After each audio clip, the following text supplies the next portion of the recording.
அனைவருக்கும் வணக்கம். நேற்று நம்முடைய நண்பர் மாரிதாஸ் அவருடைய சேனல்ல ஒரு வீடியோ வெளியிட்டிருந்தாரு. அந்த வீடியோவுடைய டைட்டில் என்னன்னா, வெளியாகிய பாஜக வீடியோ அதிர்ச்சி திருந்துமா அப்படின்னு சொல்லி போட்டிருந்தாரு. அண்ட் தம்ப்நெயில்ல பார்த்தீங்கன்னா, இதான் இருந்த வாசகங்கள் அதிர்ச்சிகரமாக உள்ளது அப்படின்னு சொல்லி வச்சிருந்தாரு. இந்த வீடியோவுடைய கண்டென்ட் என்ன அப்படிங்கிறத பல பேர் பார்த்திருப்பீங்க. பார்க்காம யாராவது இருந்தீங்கன்னா, இப்போ இந்த வீடியோ பார்த்ததுக்கு பிறகு போயிட்டு பாருங்க. இந்த வீடியோ வந்து முதல்ல ஒரு பகுதியில தொடங்குது. மாரிதாஸ் என்ன பண்றாருன்னா, யாரோ ஒரு நண்பர் அவருக்கு வேண்டியப்பட்டவர் வந்து அவருக்கு ஒரு வீடியோ அனுப்பினதா சொல்றாரு. அந்த வீடியோல பார்த்தீங்கன்னா, பேசு தமிழா பேசுல ஒர்க் பண்ண ஒரு எக்ஸ் எம்ப்ளாயி கிஷோர் கே சாமி கூட இணைந்து நடத்தின ஒரு உரையாடல்ல ஒரு போர்ஷனை மாரிதாஸ் எடுத்து அந்த வீடியோல பகிர்ந்திருக்கிறாரு. பட் மாரிதாஸ் என்ன பண்ணியிருக்காருன்னா, அதுல வந்து கிஷோர் கே சாமியுடைய ஷார்ட்ஸை வைக்காம அந்த பர்டிகுலர் பர்சன், அதாவது பேசு தமிழா பேசல பணியாற்றி விட்டு வெளியில போன அந்த ஒரு நபர் பேசியிருக்கக்கூடிய அந்த விஷயங்களை மட்டும் எடுத்து தன்னுடைய வீடியோவில் பயன்படுத்தியிருக்காரு. அதில் அந்த பர்சன், அதாவது பேசு தமிழா பேசுவில் பணியாற்றி விட்டு இப்போ வெளியில் போயிட்டு தனியாக ஒரு யூடியூப் சேனல் நடத்திட்டு இருக்கக்கூடிய அந்த நபர் என்ன சொல்கிறாருன்னா, ராஜவேல் நாகராஜன் ஆகிய நான் வந்து பாரதிய ஜனதா கட்சியோட ஒரு அக்ரிமெண்ட் போட்டு நான் பிஜேபியை ப்ரொமோட் பண்ணுற மாதிரியான ஒரு 100 சேனலை ரெடி பண்ணுறதாக சொன்னதாகவும், அந்த 100 சேனலை ப்ரொமோட் பண்ணுறதுக்கு ஒரு சேனலுக்கு மாதம் 5000 ரூபாய் வீதம் நான் பிஜேபியிடமிருந்து வாங்கியதாகவும், அந்த 100 சேனல்களில் நான் ஆரம்பித்ததே வெறும் 60 சேனல்கள் தான். அதுக்கு பிறகு அது 20 சேனல் ஆச்சு. அந்த 20ல் 10 சேனல் போயிடுச்சு. அதில் தான் ஒரு சேனல் நடத்தினதாகவும் அந்த பர்சன் அதில் அந்த வீடியோவில் பேசியிருக்கிறாரு. அது மட்டும் இல்லை, அவர் அந்த வீடியோவில் இன்னும் சில விஷயங்கள் குறிப்பிடுறாரு. அதில் அவர் என்ன சொல்கிறாருன்னா, பாஜக மாநில தலைவர் திரு அண்ணாமலை அவர்கள் வந்து பாத யாத்திரை போகும்போது அந்த பாத யாத்திரையை லைவ் டெலிகாஸ்ட் பண்ணுறதுக்கான உரிமத்தை, அதாவது சேட்டலைட் ரைட்ஸ் மாதிரி அந்த லைவ் ரைட்ஸை வந்து பேசு தமிழா பேசு வாங்கினதாகவும், ஒரு கட்டத்தில் அதாவது 30 நாள் வரைக்கும் நான் வந்து லைவே போடாமல் ஏமாத்தினதாகவும், அதற்கு பிறகு வந்து அமர் பிரசாத் ரெட்டி அவருடைய லெட்டர் பேட்ல வந்து இனிமே பேசு தமிழா பேசுக்கு இந்த உரிமை கிடையாது, இந்த உரிமை வந்து சாணக்கியாவுக்கு மாற்றி வழங்கப்பட்டு விட்டது அப்படின்னு சொன்னதாகவும், பேசு தமிழா பேசுடைய எக்ஸ் எம்ப்ளாயியும் கிஷோர் கே சாமியும் அமர்ந்து பேசிய அந்த உரையாடல்ல இந்த செலக்டிவான போர்ஷனை எடுத்து மாரிதாஸ் தன்னுடைய சேனல்ல ஒரு வீடியோல கோட் பண்ணி வெளியிடுறாரு. இந்த பர்டிகுலர் போர்ஷன் ஆஃப் த வீடியோவை கோட் பண்ணிட்டு மாரிதாஸ் என்ன கிளைம் பண்றாருன்னா, இந்த மாதிரி எத்தனை ப்ராஜெக்ட்ஸ் வந்து தமிழ்நாட்டில் வந்து இம்ப்ளிமெண்ட் பண்ணப்பட்டு வேஸ்ட் பண்ணப்பட்டிருக்குன்னு எனக்கு தெரியல, இதுக்காக தான் நான் தொடர்ந்து சொல்கிறேன், சோஷியல் மீடியா மட்டுமே கட்சி கிடையாது, கிட்டத்தட்ட 30 கோடி ரூபாய்க்கு மேலே இந்த ப்ராஜெக்ட்டுக்கு பாஜக மாநில தலைமை ஸ்பெண்ட் பண்ணி வேஸ்ட் பண்ணிட்டாங்க அப்படின்னு சொல்லிட்டு அடுத்தது என்ன சொல்கிறாருன்னா, இதுக்கு பதிலாக பெரியார் சிலையை அகற்றுவது தொடர்பாக போராட்டங்களை முன்னெடுக்க சொல்லியிருக்கலாம்.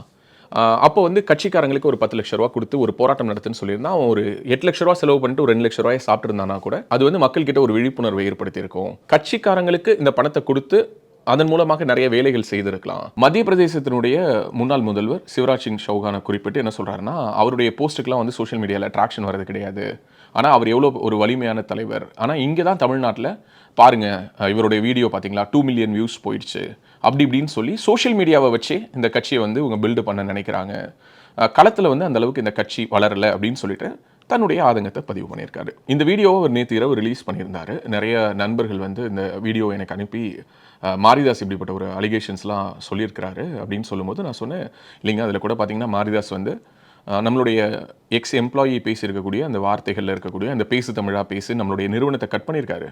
அது மட்டும் இல்லை, கூடுமான வரை நம்மளுடைய பேரையோ அல்லது என்னுடைய பேரை ராஜவேல் நாகராஜன் ஸ்ட்ரெயிட்டாக மென்ஷன் பண்ணியோ அவர் பேசலை.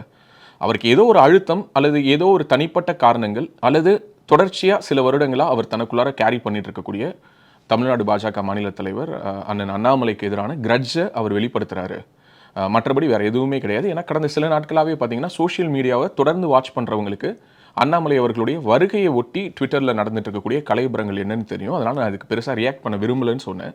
ஆனால் ஒரு சில நலம் விரும்பிகள் இல்லைங்க இதில் ஒரு கிரெடிபிலிட்டி இஷ்யூ இருக்குது. ஏன்னா மாரிதாஸ் ஒரு விஷயம் சொல்கிறாருன்னா அது உண்மையாக இருக்கும் நம்பக்கூடிய ஒரு பெருங்கூட்டம் இருக்காங்க.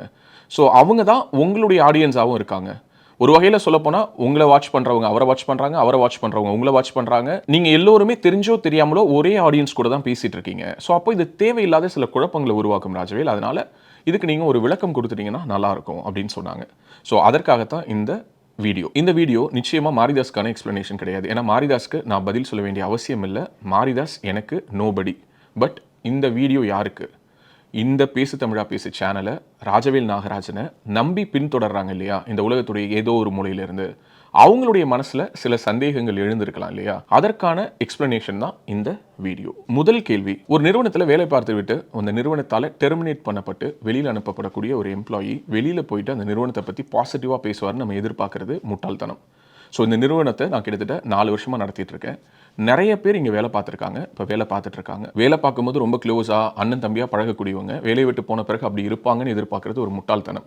அப்படி இந்த நிறுவனத்தில் ஏதோ ஒரு வேலைக்கு சேர்ந்து கொஞ்சம் கொஞ்சமாக இங்கே ஒவ்வொரு டிபார்ட்மெண்ட்டாக ட்ரெயின் பண்ணி ஒரு கட்டத்தில் சோஷியல் மீடியாவை நீ பார்த்துக்கோ, அது மட்டும் இல்லை அப்பப்போ இன்டர்வியூஸ்லையும் நீ பேனல் டிஸ்கஷனில் உட்காருன்னு சொல்லி நாம் ஸ்பாட் பண்ண ஒரு டேலண்ட் தான் அந்த வீடியோவில் பேசியிருக்கக்கூடிய பேசு தமிழா பேசுவனுடைய எக்ஸ் எம்ப்ளாயி. ஸோ அந்த பர்சன் ஒரு கட்டத்தில் நமக்கு யாருக்குமே தகவல் சொல்லாமல் ஒரு சேனலை நடத்திட்டு இருக்கிறாரு. பேசு தமிழா பேசல வேலை பார்க்கக்கூடிய ஒவ்வொருத்தவங்களுக்கும் ஒரு ஆஸ்பிரேஷன் இருக்கும். அந்த ஆஸ்பிரேஷனுக்கு என்றைக்குமே நான் தடை விதிச்சதில்லை. அதுக்கு பல உதாரணங்கள் இருக்கு. ஒரு சின்ன உதாரணத்தை நான் அடிக்கோடிட்டு காட்டணும்னு சொன்னால் மகிழன் இங்கே வரும்போதே ஐங்கிற ஒரு சேனல் நடத்தணுங்கிற ஒரு ஆஸ்பிரேஷனோட தான் வந்தார். அவர்கிட்ட நம்ம சொன்னது என்னன்னா, நீங்கள் தொடர்ந்து அந்த ஐ சேனலையும் நடத்துங்க, கூடுதலாக பேசு தமிழா பேசலையும் நீங்கள் வேலை பாருங்க. உங்களுடைய சேனலுடைய வேலைகளும் பேசு தமிழா பேசு வேலைகளும் எந்த ஒரு இடத்திலும் ஒரு நெருக்கடிக்கு உள்ளாகாத மாதிரி அதை எப்படி அந்த பவுண்டரியை கிளியராக செட் பண்ணிக்கணுமோ நீங்கள் செட் பண்ணிக்கோங்கன்னு சொன்னேன். இதுதான் அப்போதிலிருந்தே சொல்லிட்டு இருக்கேன். அதை இன்று வரை நான் ஃபாலோ பண்ணிட்டும் இருக்கேன். இப்போ கூட நம்ம சேனலில் ஒர்க் பண்ணக்கூடிய கிரணுக்கு தனியாக ஒரு சேனல் இருக்குது. அந்த சேனலுடைய பேர் வந்து பாரத்வாசி. அந்த பாரத்வாசி சேனலை கிரண் நடத்துறதுக்கு எந்த விதமான ரெஸ்ட்ரிக்ஷனும் கிடையாது. ஒரே ஒரு கண்டிஷன் தான், பேசு தமிழா பேசுக்கு நீ டெலிவர் பண்ண வேண்டிய உன்னுடைய டியூட்டிஸை டெலிவர் பண்ணிட்டு நீ அந்த சேனல் நடத்திக்கோ. ஸ்டுடியோ யூஸ் பண்ணுமா யூஸ் பண்ணிக்கோ, எக்யூப்மெண்ட்ஸ் யூஸ் பண்ணுமா யூஸ் பண்ணிக்கோ, உனக்கு ரெஸ்ட்ரிக்ஷன்ஸ் கிடையாதுன்னு தான் சொல்லியிருக்கோம். இதுதான் எப்போதுமே நம்ம பேசு தமிழா பேசக்கூடிய தம் ரூல். எகைன் இப்போ அந்த எக்ஸ் எம்ப்ளாயி கிளைம் பண்ணியிருக்கக்கூடிய விஷயத்துக்கு போகிறதுக்கு முன்னாடி ஒரு கேள்வி இந்த இடத்துல நான் வைக்கணும்னு நினைக்கிறேன்.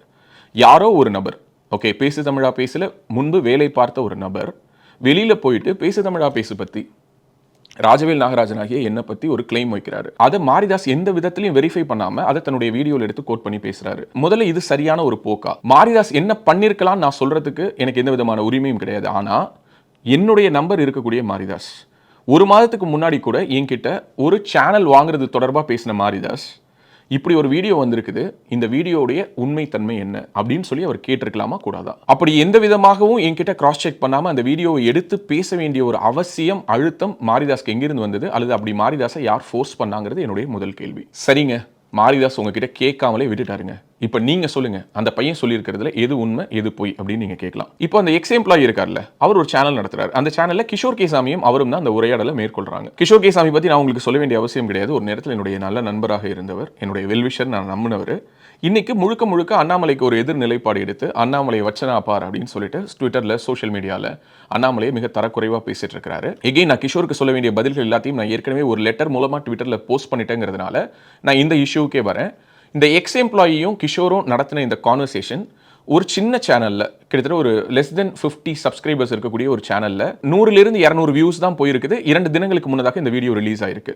ஸோ அப்போ அவங்களுக்கு இந்த வீடியோவை அடுத்த கட்டத்துக்கு எடுத்துட்டு போய் ராஜவேல் நாகராஜன் ஆகிய ஏ மேலேயும் பேசு தமிழா பேசு மேலேயும் அவங்க வைக்கக்கூடிய அலிகேஷன்ஸை அவங்க வேலிடேட் பண்றதுக்கு ஒரு சரியான சோர்ஸை தேடுறாங்க. அப்போ அவங்களுக்கு கை கொடுத்து உதவுறது யாருன்னா மாரிதாஸ். ஏன்னா மாரிதாஸ் ஒரு விஷயத்தை எடுத்து பேசினாரா, நான் ஏற்கனவே சொன்ன மாதிரி அதுக்கு ஒரு கிரெடிபிலிட்டி இருக்கு, நம்பக்கூடிய ஒரு பெரும் கூட்டம் இங்க இருக்காங்க. அதனால இந்த கண்டென்ட்டை மாரிதாஸ் கிட்ட கொண்டுட்டு போய் அந்த டீமோ அல்லது அவர்கள் சார்பாக வேறு யாரோ சேர்த்திருக்கிறாங்க.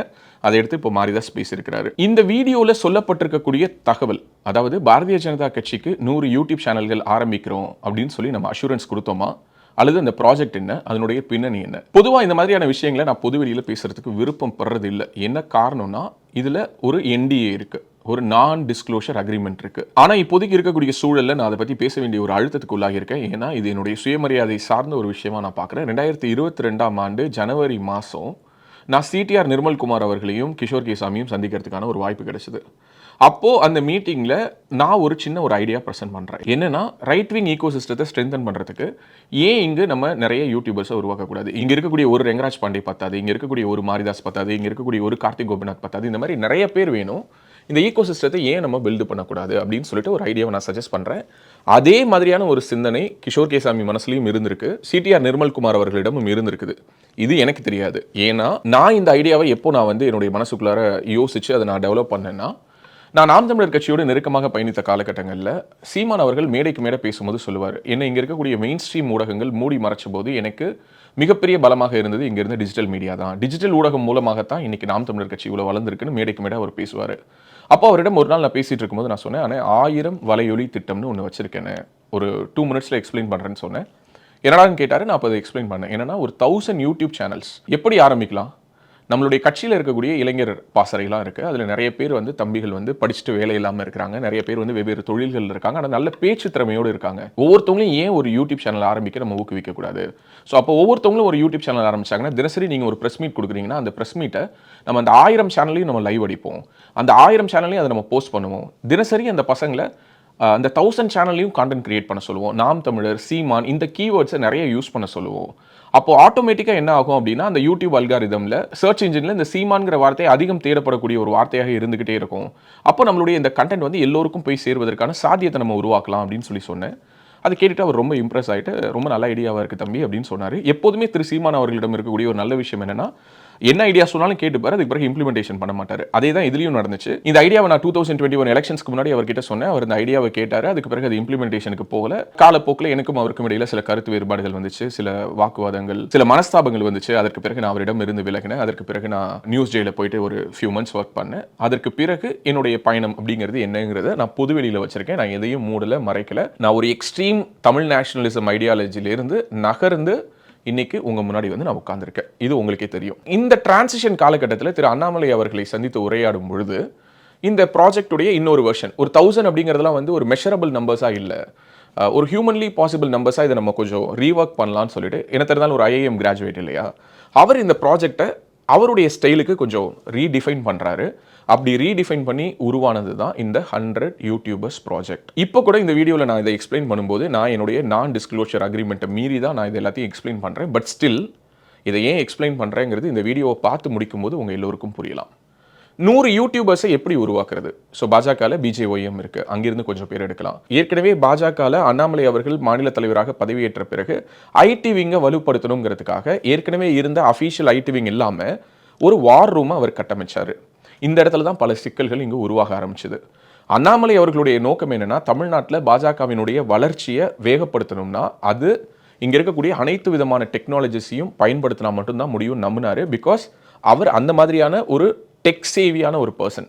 என்னென்ன டெக்னாலஜி அப்டேட்ஸ் வருதோ அது எல்லாத்தையும் தெரிஞ்சுக்கணும்னு நினைக்கக்கூடியவர். அனைத்து விதமான யுக்திகளையும் பயன்படுத்தி எப்படியாவது பாஜகவை பெருசாக வளர்க்கணும், பாஜகவுடைய பிம்பத்தை பெருசாக்கணுங்கிறது அவருடைய மைண்டில் 24/7 ஓடிக்கிட்டு இருந்த தாட்ஸ். ஸோ அப்போது இந்த மாதிரியான ஒரு விஷயத்தை சொன்னோடனே அவருடைய இன்புட்ஸ் எல்லாத்தையும் சேர்த்து இது ஒரு ப்ராஜெக்டாக ஒரு அப்ரூவலுக்கு கொடுத்துட்டோம். பட் இந்த ப்ராஜெக்ட் அப்ரூவல் வருவதற்கு இடைப்பட்ட காலகட்டம்ங்கிறது ரொம்ப பெரிய கேப்பாக இருந்துச்சு. அந்த கேப்பில் I got an opportunity to work for news J. So நான் நியூஸ் ஜேவை போயிட்டு ஒரு 4 to 5 months ஹெட் பண்ணுறேன். நான் போனதற்கு பிறகான அந்த காலகட்டங்களில் நியூஸ் ஜேல பல ரிஃபர்மேஷன்ஸ் நடக்குது. பார்க்கில் லிஸ்டிங் ஆகாத சேனலை மறுபடியும் பார்க்கில் லிஸ்டிங் பண்ணுறோம். டிபேட்டே நடத்தப்படாமல் இருந்த சேனல் வரலாற்றில் முதல் முறையாக ஒரு டிபேட் ஷோவை உள்ளார கொண்டுட்டு வரோம். சேனலில் நிறைய நியூ ரிசோர்ஸஸ் கொண்டுட்டு வரோம். இந்த மாதிரி பல விஷயங்கள் நடக்குது இந்த காலகட்டத்தில். இது எல்லாத்துக்கும் எனக்கு மிகப்பெரிய சப்போர்ட்டாக இருந்தது நியூஸ் ஜேவினுடைய மேனேஜிங் டைரக்டர், முன்னாள் சட்டத்துறை அமைச்சர் திரு சி வி சண்முகம் அவர்களுடைய அண்ணன் திரு சி வி ராதாகிருஷ்ணன் அவர்கள். ஸோ அவருக்கு இந்த நேரத்தில் நான் நன்றி சொல்லிக்கிறேன். அப்படியே அதை நகர்த்தி வச்சுட்டு அக்டோபர் மாதம் 2022 அஃபீஷியலாக இந்த ப்ராஜெக்டை நாங்கள் ஃப்ளோட் பண்ண ஆரம்பிக்கிறோம். ஏன்னா அதிலிருந்து தேர்தல் 2 வருஷத்துக்குள்ளார, கிட்டத்தட்ட ஒரு 1.5 வருஷ காலகட்டத்துக்குள்ளார 2024 எலெக்ஷன்ஸ் இருக்குது. ஸோ அதற்காக இந்த 100 பேரை தேடி கண்டுபிடிக்கிறதுக்கான வேலைகளை தொடங்குவோம். எங்கிருந்து கண்டுபிடிக்கிறது, எப்படி கண்டுபிடிக்கிறது? ஸோ அப்போ பேச்சு பற்றை அப்படின்னு சொல்லிட்டு ஒரு முன்னெடுப்பு செய்யப்படுது பாரதிய ஜனதா கட்சியின் சார்பாக.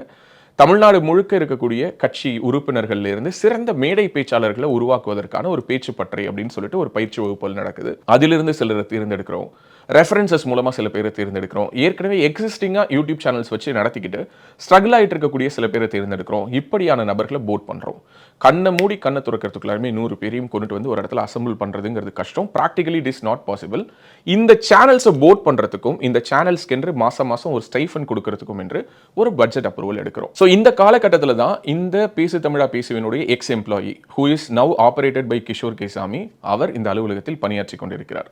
நான் ஏற்கனவே சொன்ன மாதிரி நான் இந்த சேனலை ஸ்டார்ட் பண்ண முதல் நாள்ல இருந்தே இது ஒரு platform. It's a mixed back. வெவ்வேறு அரசியல் சித்தாந்தங்களை சேர்ந்தவங்க, வெவ்வேறு சமூக பின்னணியில் உள்ளவங்க, வெவ்வேறு சாதிய பின்புலங்களில் இருக்கிறவங்க, இவங்க எல்லோருக்குமான ஒரு பிளாட்ஃபார்ம். அப்படிதான் நான் பேசு தமிழா பேசுவேன் என்றைக்குமே பார்த்துருக்கேன். இதில் வேலை பார்த்த பலர் வெளியில் போனதுக்கு பிறகு எனக்கு எதிராகவே பேசியிருக்கிறாங்க. அதில் எனக்கு எந்த விதமான வருத்தமும் கிடையாது. அது சித்தாந்த வேறுபாடு. ஓகே, நம்ம நாம் தமிழர் கட்சி ஆதரவாளர் நினைச்சு அண்ணன் கூட வேலை பார்த்தோம். ஆனால் அண்ணன் வந்து பாரதிய ஜனதா ஆதரவாளர் ஆயிட்டாரேங்கிற ஒரு வருத்தத்தில் என்னை நோக்கி விமர்சனங்கள் வச்சிருக்காங்க. அந்த விமர்சனங்களை பற்றி நான் என்றைக்குமே வருத்தப்பட்டதே கிடையாது. பிகாஸ் ஒரு சித்தாந்தமாக நம்ம மாறிட்டோமேங்கிற ஒரு கோவத்தில் ஆதங்கத்தில் அவன் பேசுகிறான்னு நான் கடந்து போயிருக்கேன். ஆனால் இந்த எக்ஸ் எம்ப்ளாயி வைக்கக்கூடிய அலிகேஷன்ஸ் எதுலேயுமே உண்மைத்தன்மை கிடையாது. ஏன்னா இந்த பர்டிகுலர் பர்சனுக்கு அவர் கூட போட்ட அக்ரிமெண்ட் என்னங்கிறது மட்டும்தான் தெரியும். இந்த மாதிரி நாங்கள் எத்தனை சேனல்ஸ் கூட அக்ரிமெண்ட் போட்டோம், ஒவ்வொரு சேனல்ஸ் கூடயும் நம்ம பேசின நார்ம்ஸ் என்ன, ஏன் இந்த ப்ராஜெக்டை நாங்கள் அடுத்தடுத்த கட்டங்களை நோக்கி எடுத்துட்டு போல, பிஜேபியில் முதல்ல இந்த மாதிரியான ஸ்பெண்டிங்கெல்லாம் அப்ரூவல்ஸ் இருக்கா, இது அனைத்தை பற்றியும் பொதுவெளியில் பேச வேண்டிய ஒரு அவசியமே கிடையாது. ஏன்னா பேசு தமிழா பேசு private limited is a company. Okay, நாங்கள் மினிஸ்ட்ரி ஆஃப் கார்ப்பரேட் அஃபேர்ஸில் பதிவு செய்த ஒரு நிறுவனமாக நாங்கள் இதை நடத்தி கொண்டிருக்கோம். நாங்கள் சும்மா ஒரே ஒரு கேமரா வச்சுட்டு நீ கேமராவை ஆன் பண்ணுன்னு சொல்லி வீட்டில் இருக்க யாரையோ ஆன் பண்ண சொல்லிட்டு இங்கே உட்காந்து வீடியோ போட்டு வரக்கூடிய லாபத்தை ஒட்டுமொத்தமாக நானே என் அக்கௌண்ட்டில் சேர்த்து வச்சுக்கக்கூடிய ஒரு பிஸ்னஸ் பண்ணல. இது ஒரு இன்ஸ்டிடியூஷன், இது தனி நபர் அல்ல, இது ஒரு நிறுவனம். இந்த நிறுவனத்தில் கிட்டத்தட்ட 20லேருந்து 25 பேருக்கு மேலே வேலை பார்க்குறாங்க. அப்போது ஒரு நிறுவனம் நடத்தும் பொழுது அந்த நிறுவனத்துக்குள்ளார என்ன டிரான்சாக்ஷன்ஸ் நடக்குது அப்படிங்கிறத நாங்கள் யாருக்கு சொல்ல வேண்டிய அவசியம் இருக்குன்னா, ஜிஎஸ்டிக்கு சொல்ல வேண்டிய அவசியம் இருக்குது. ஏன்னா நாங்கள் ஜிஎஸ்டி வாங்குகிறோம், ஜிஎஸ்டி கட்டுறோம். ஐடிக்கு சொல்ல வேண்டிய அவசியம் இருக்குது, ஏன்னா இன்கம் வருது, அதனால் வரி கட்டுறோம். இது போக அனைத்து விதமான சட்டத்திட்டங்களுக்கு உட்பட்டு நாங்கள் நடத்தக்கூடிய கம்பெனியில் பிஜேபி அப்படிங்கிறவங்க எங்களுக்கு ஒரு ப்ராஜெக்ட் கொடுத்து இந்த வேலையை நீங்கள் செய்யுங்கன்னு சொல்கிறாங்க. ஸோ இந்த வேலையை நாங்கள் செய்வதற்காக பணியமர்த்தப்பட்டு அந்த வேலையை நாங்கள் தொடங்கிட்டு இருக்கோம். இதற்கு இடைப்பட்ட காலகட்டத்தில் இந்த வீடியோவில் பேசியிருக்கக்கூடிய எக்ஸ் எம்ப்ளாயி அவர்கள் என்ன பண்ணுறாருன்னா, இங்கே வேலை பார்த்துக்கிட்டே நமக்கு தெரியாமல், நமக்கு சொல்லாமல், அதாவது மேனேஜ்மெண்ட்டுக்கு தெரியாமலே ஒரு சேனல் நடத்திட்டு இருக்கிறாரு. அப்போது இங்கே வேலை பார்த்து கொண்டிருந்த ஒரு ஹெச்ஆர், ஸோ அவங்க வந்து இந்த கம்பெனிக்கு ரொம்ப லாயலாக ஒர்க் பண்ணவங்க, அவங்க என்ன பண்ணுறாங்கன்னா அதை என்னுடைய கவனத்துக்கு எடுத்துகிட்டு வராங்க. நான் அப்போ கூட பார்த்தீங்கன்னா அவரை கூப்பிட்டு, ஏன்ப்பா இது சொல்லிட்டு பண்ணியிருக்கலாமே, இப்படி இன்னொருத்தவங்க சொல்லி நான் தெரிஞ்சுக்க வேண்டிய அவசியம் இல்லாத அளவுக்கு பண்ணியிருக்கலாம், but anyway good job, continue பண்ணுங்கன்னு சொன்னேன். ஸோ இந்த 100 சேனல்கள் உருவாக்க வேண்டிய ஒரு பணியில் கோ ஜாயின் அப்படின்னு சொல்லி அவரையும் சேர்த்துக்கிட்டோம். ஏன் சேர்த்துக்கிட்டோம்னா, பேசு தமிழா பேசுகிற வேலை பார்க்கக்கூடிய எல்லோருக்கும் மிகப்பெரிய அளவில் லட்சங்களில் சம்பளம் கொடுக்குற அளவுக்குலாம் எங்களுடைய நிதி நிலைமை இல்லை. ஸோ அப்போது நம்ம ஆஃபீஸில் வேலை பார்க்கக்கூடிய ஒரு பையன் இங்கேயும் வேலை பார்த்துட்டு அவனால் இன்னொரு சேனலையும் பில்டு பண்ண முடியுதுன்னா, அப்போ அவனுக்கு நம்ம ஒரு சப்போர்ட் பண்ணலாம். ஸோ இங்கே 15,000 சம்பளம் வாங்குறியா, இன்னொரு 5,000 நீ அங்கே சேர்த்து வாங்கிக்கோன்னு சொல்லி அந்த ப்ரொவிஷனை நம்ம கொடுத்தோம். ஆனால் ஒரு கட்டத்துக்கு மேலே இட்ஸ் வெரி நேச்சுரல், அந்த பையனுடைய கவனம் முழுக்க முழுக்க எங்கே போகுதுன்னா அவர் நடத்தக்கூடிய சேனலுக்கு போகுது. ஸோ அப்போ அந்த காலகட்டத்தில் இங்கே இருந்த அந்த ஹெச்ஆர், ஓகே, அவங்களுடைய வேலை செய்கிறாங்க, உன்னுடைய கவனம் முழுக்க உன்னுடைய சேனல்லே போகுது, but you are assign to do this work also அப்படின்னு சொல்லிட்டு. சில நேரங்களில் ஒரு நிறுவனத்தை நடத்தும் பொழுது ஆட்கள் பற்றாக்குறை இருக்கும், திடீர்னு யாராவது ஒருத்தங்க வேலையை விட்டு போயிடுவாங்க. இது ஒரு கம்ப்ளீட்டான கார்ப்பரேட் செட்டப் கிடையாது. ஈவன் தோ நாங்கள் வந்து ஒரு நிறுவனமாக நடந்து கொண்டாலும் இது மோர் ஆஃப் எப்படின்னா பர்சனல் ரிலேஷன்ஷிப் தான். இங்கே வேலை பார்க்கக்கூடியவங்க யார்கிட்டையும் நான் அந்த சார் எம்ப்ளாயி கல்ச்சரை நான் இம்ப்ளிமெண்ட் பண்ணுறதே கிடையாது. எல்லோருமே என்னை அண்ணன் தான் கூப்பிடுவாங்க. நான் உரிமையாக அவங்கள கூப்பிடுவேன், பேசுவேன், திட்டுவேன். என்னுடைய கோபம் அனைத்தையும் தாங்கி கொண்டு இங்கே வேலை பார்க்கக்கூடிய அந்த தம்பிகள் வந்து இங்கே மட்டும்தான் வேலை பார்ப்பாங்க. இவ்வளோ கோபத்தையும் தாங்கிட்டு வேறு யாராக இருந்தாலும் அவர்கள் அந்த கோபத்தெல்லாம் தாங்கிக்க மாட்டாங்க. அந்தளவுக்கு it's A personal bonding. So அப்படி இருக்கக்கூடிய ஒரு சூழலில் தொடர்ச்சியாக அவருடைய ஒர்க் சம்மந்தமாக, அவருடைய ஒர்க் எஃபிஷியன்சி சம்மந்தமாக நிறைய புகார்கள் வர ஓகே, அந்த ஹெச்ஆர் என்னுடைய டேபிளில் மல்டிபிள் அலிகேஷன்ஸை கொண்டுட்டு வந்து வைக்க நான் அது தொடர்பாக தொடர்ந்து கூப்பிட்டு அவங்களை கேள்வி கேட்க வேண்டிய ஒரு கட்டாயம் வருது. ஒரு கட்டத்துக்கு மேலே வி டிசைடட் இதுக்கு மேலே இந்த பையனை வச்சுக்க வேணாம், நம்ம இந்த பையனை வேலையை விட்டு அனுப்பிடலான்னு. அது அந்த எக்ஸ் எம்ப்ளாயிக்கும் தெரிஞ்சு அவர் என்ன பண்ணுறாரு அப்படின்னா, வேறு யாரோ ஒரு இன்வெஸ்டர் மூலமாக ஒரு சேனலை தொடங்குறதுக்கான ஒரு லோகோவை நம்ம ஆஃபீஸ்லேயே உட்காந்து டிசைன் பண்ணிட்டு இருக்காரு. அதாவது அவர் வெளியில் போய் ஆரம்பிக்க போகிற சேனலுக்கு இங்கேயே உட்காந்து லோகோ டிசைன் பண்ணி அதற்கான வேலைகளை அவர் செய்துட்டு இருக்கிறாரு. அதை கொண்டுட்டு வந்து என்னுடைய டேபிளில் வச்சு பாருங்கள், இதுக்கு ஒரு எண்டு கார்டே கிடையாதான்னு சொல்லும்போது ஓகே லெட்ஸ் குவிட், இதுக்கு மேலே அந்த பையன் இங்கே வேலை பார்க்க வேணாம், let him go out and explore whatever he wish, நம்ம அனுப்பி வச்சிடலாம்னு சொல்லி முடிவு பண்ணி அனுப்பணும். இதுதான் ஆக்சுவலாக நடந்தது. அந்த பையன் வெளியில் போயிட்டாரு. அவருடைய சேனலை, அதாவது நாங்கள் அவர்கிட்ட ஒரு அக்ரிமெண்ட் போட்டோம்னு சொல்லிட்டு ஒரு வீடியோவில் அவர் காட்டுறாரு. அந்த அக்ரிமெண்ட் அவருக்கு எடுத்து காட்டக்கூடிய போர்ஷனை மாரிதாசும் தன்னுடைய வீடியோவில் கோட் பண்ணியிருக்கிறாரு. அந்த அக்ரிமெண்ட்டை நாங்கள் கேன்சல்லாம் பண்ணல, ஏன்னா நாங்கள் யார்கிட்டையுமே கேன்சல் பண்ணல. ஒரு சில சேனல்ஸ் கூட மட்டும்தான் அக்ரிமெண்ட் போட்டோம், ஒரு சில சேனல்ஸ் கூட வாய்மொழியாக கமிட் பண்ணோம், ஒரு சில சேனல்ஸ் வந்து ஹெசிடேட் பண்ணாங்க. என்ன காரணங்கிறது நான் சொல்கிறேன். இந்த ஒட்டுமொத்த ப்ராஜெக்டில் போர்டானதில் சில எக்ஸிஸ்டிங் சேனல்ஸ் இருந்தாங்க. நான் அவங்களுடைய பேரெல்லாம் சொல்லி நான் அவங்களை சங்கடப்படுத்த விரும்பல. அவங்களாம் எக்ஸிஸ்டிங்காக இருந்தாங்க. ஒரு 30,000 40,000 50,000 சப்ஸ்கிரைபர்ஸ் வச்சுருந்தாங்க. 5,000 ரூபாயிலேருந்து 10,000 ரூபாய் தான் அவங்களுக்கு யூடியூப் ரெவன்யூ இருந்தது. வேறு வேலைகளில் இருந்தாங்க. அவங்களுக்கு பாஜக கொடுக்கக்கூடிய இந்த ஸ்டைஃபண்ட் அப்படிங்கிறது அவங்களுக்கு ஒரு உதவியாக இருக்கும் என்ற ஒரு எண்ணம் இருந்ததுனால அவங்களையும் போட் பண்ணியிருந்தோம். ஓவர் எ பீரியடில் அவங்க இந்த கண்டென்ட்டை தொடர்ந்து கன்சிஸ்டண்ட்டாக கிரியேட் பண்ணுறதுல பல சிக்கல்கள் இருந்தது. அதே போல் எங்களுக்கும் ஹியூமன் ரிசோர்ஸஸ் கிடைக்கிறதுல பல சிக்கல்கள் இருந்தது. ஏன்னா பாஜகவுக்காக இப்படிப்பட்ட ஒரு ப்ராஜெக்ட் ஒர்க் பண்ணுறோன்னு சொல்லும்போது நிறைய பேர் பொலிட்டிக்கலாக நம்மளுக்கு ஏதாவது பிரச்சனைகள் வருமோ, நாளைக்கு இதனால் ஏதாவது சிக்கல்கள் வருமோன்னு சொல்லிட்டு இதற்கான ஹியூமன் ரிசோர்ஸஸை ரெக்ரூட் பண்ணுறதுல எங்களுக்கு பல சிக்கல்கள் இருந்தது. இதையும் மீறி தான் கிட்டத்தட்ட 70க்கும் மேற்பட்ட சேனல்களை நாங்கள் போட் பண்ணோம். அந்த சேனல்ஸை எப்படி நாங்கள் போட் பண்ணோம்னா, இன்றைக்கி நீங்கள் சமூக வலைதளங்களில் பார்த்து கொண்டிருக்கக்கூடிய பல புதிய முகங்கள், இன்றைக்கி பாஜக ஆதரவு குரல்களாக ஒலிக்கக்கூடிய பலர் இதில் ஸ்பாட் பண்ணப்பட்டவர்கள் தான். அவங்களுக்கு குறைந்தபட்சமான ஒரு சப்போர்ட் இன்றைக்கி நீங்கள் யோசிச்சு பாருங்கள். சமகாலத்தில் இன்றைக்கி இருக்கக்கூடிய சூழலில் ஒரு 5,000 ரூபாய்ங்கிறது ஒரு ஸ்டைஃபண்ட் அமௌண்ட் தான். பாரதிய ஜனதா கட்சியால் அவ்வளோதான் கொடுக்க முடியும், அவ்வளோதான் சூழல். அப்படித்தான் இந்த ப்ராஜெக்ட்டுக்கு ஸ்ட்ரிக்டாக அப்படி நிறுத்து தான் தன்னுடைய பட்ஜெட் அலோகேட் பண்ணார் திரு அண்ணாமலை. ஏன்னா பாஜகவில் இந்த மாதிரியான ஒரு செட்டப் கிடையாது. பாஜக ஐடி விங்லையும் இப்படிப்பட்ட ஒரு செட்டப் கிடையாது. பாஜக வார் ரூம் என்று ஒரு தனியாக ஒரு சிஸ்டம் இயங்குது அப்படின்னு சொல்லிட்டு ஏற்கனவே பல அலிகேஷன்ஸ் இருக்கும் பொழுது கட்சி சார்ந்து, இன்னும் சொல்ல போனா மத்திய அரசினுடைய நலத்திட்டங்கள் சார்ந்து பல விஷயங்களை பேசணும் அப்படிங்கிறது தான் திரு அண்ணாமலை அவர்கள் சொன்ன முதல் விஷயமே. பிரதர், இந்த 100 சேனலும் ஏன் புகழ் பாடுவதற்காகவே வேண்டாம், மோடிஜி பத்தி பேசணும், மத்திய அரசினுடைய நலத்திட்டங்கள் பத்தி பேசணும், மத்திய அரசு எவ்வளவு நலத்திட்டங்களை தமிழ்நாட்டுக்கு கொண்டுட்டு வந்திருக்குங்கிறத பத்தி பேசணும், தமிழ்நாடு முழுவதும் தாமரை மலர்வதற்கான சூழல் உருவாகிட்டு இருக்குங்கிற நம்பிக்கையை விதைக்கணும். பிரதர், என்னுடைய தனி மனித துதி பாடாதீங்கிறது தான் அண்ணாமலை அவர்கள் சொன்ன ஃபர்ஸ்ட் இன்ஸ்ட்ரக்ஷன். ஆனால் நீங்கள் ஒன்று புரிஞ்சுக்கணும், 100 சேனல், 100 விதமான நபர்கள், வெவ்வேறு ஏஜ் குரூப்ஸ், கிட்டத்தட்ட ஒரு 70 பேரை தான் ஸ்பாட் பண்ண முடிஞ்சதுன்னு சொல்கிறோம். இப்படியான சூழல் இருக்கும் பொழுது அவங்கள டெய்லி பேசிஸில் மானிட்டர் பண்ணி நீங்கள் என்ன தான் இன்ஸ்ட்ரக்ஷன்ஸ் கொடுத்தாலும் அவங்களா அவங்களுடைய ஃப்ளோவில் அண்ணாமலை வாழ்க, அண்ணாமலை தான் எங்களுடைய நம்பிக்கை அப்படின்லாம் அவங்க பேச தான் செய்வாங்க. அதை தடுக்கவே முடியாது. இதை நீங்கள் எப்படி தனி மனித துதின்னு எடுத்துப்பீங்க? தனி மனித துதி பாடுறதுக்காக தான் அண்ணாமலை இந்த சேனல்ஸை செட் பண்ணாருன்னு யாரோ ஒருத்தன் சொல்கிறாருன்னா அவருக்கு அண்ணாமலை மேலே காண்டுன்னு அர்த்தம். ஏன்னா இன்னைக்கு அண்ணாமலை தான் எங்களுடைய ஹோப்புன்னு சொல்லக்கூடியவங்க எல்லோருக்கும் தனி மனித துதி பாட வேண்டிய அவசியமே இல்லை. அவங்க அந்த முகஸ்துதிக்கெல்லாம் அப்பாற்பட்ட ஒரு வயதிலேயோ அல்லது அப்படிப்பட்ட ஒரு வாழ்க்கை நிலையிலேயோ இருக்கிற பலர் இன்னைக்கு அவரை தங்களுடைய அரசியல் அபிலாஷைகளுக்கான ஒரு ஹோப்பாக பார்க்குறாங்க. இவர் மூலமாக தான் தமிழ்நாட்டில் ஒரு மாற்றம் வரும்னு நம்புகிறாங்க. அப்படியான சில பேர் அந்த சேனல்ஸில் தொடர்ந்து அண்ணாமலை அண்ணாமலை அண்ணாமலைன்னு பேசும்போது அவர் ரிவ்யூ பண்ணியிருக்காரு. ஒவ்வொரு மீட்டிங்லேயும் பாஜக மாநில தலைவராக மட்டும் இல்லாமல் ஒரு ஐஏஎம் கிராஜுவேட்டாக அவருடைய ரிவ்யூ எப்படி இருக்கும்னா, ஒரு கார்பரேட்டில் உட்காந்துருக்கக்கூடிய ஒரு சிஇஓ முன்னாடி ஒரு ப்ரெசன்டேஷன் எடுத்துகிட்டு போனோமா எப்படி இருக்குமோ அப்படி தான் இருக்கும். ஒவ்வொரு செலவுகளுக்கும் கணக்கு, ஒவ்வொரு சேனல்ஸையும் யார் ஆப்ரேட் பண்ணுறா, அந்த சேனல்ஸ் ஆப்ரேட் பண்ணுறவங்களுக்கு என்ன ரெக்யர்மெண்ட் இருக்குது, இது எல்லாத்தையும் கேட்டிருக்கிறாரு. இன்னும் சொல்லப்போனால் குறிப்பிட்ட சில பேருக்கு நேரடியாக நம்ம ஆஃபீஸில், அதாவது இந்த வீடியோவில் குறிப்பிட்டிருக்காங்க இல்லையா, ஒரு தகர கொட்டாய் போட்டு அதுக்குள்ளார ஏசி போட்டாங்கன்னு, அந்த அலுவலகத்தை தன்னுடைய கைகளாலேயே திறந்து வைத்து அவர்களுக்கு தன்னுடைய கைகளாலேயே ஒரு பேசிக் எக்யூப்மெண்ட் செட்டப்பையும் அவர் கொடுத்துட்டு போனார். எதுக்காக இது எல்லாத்தையும் சொல்கிறேன்னா, இதை நான் சொல்ல வேண்டிய அவசியமே இல்லை அப்படிங்கிற ஒரு எண்ண ஓட்டம் இப்போ நான் சொல்லிட்டு இருக்கும்போது எனக்குள்ளார வருது. ஏன்னா இதெல்லாம் நம்ம யாருக்காக சொல்கிறோம்?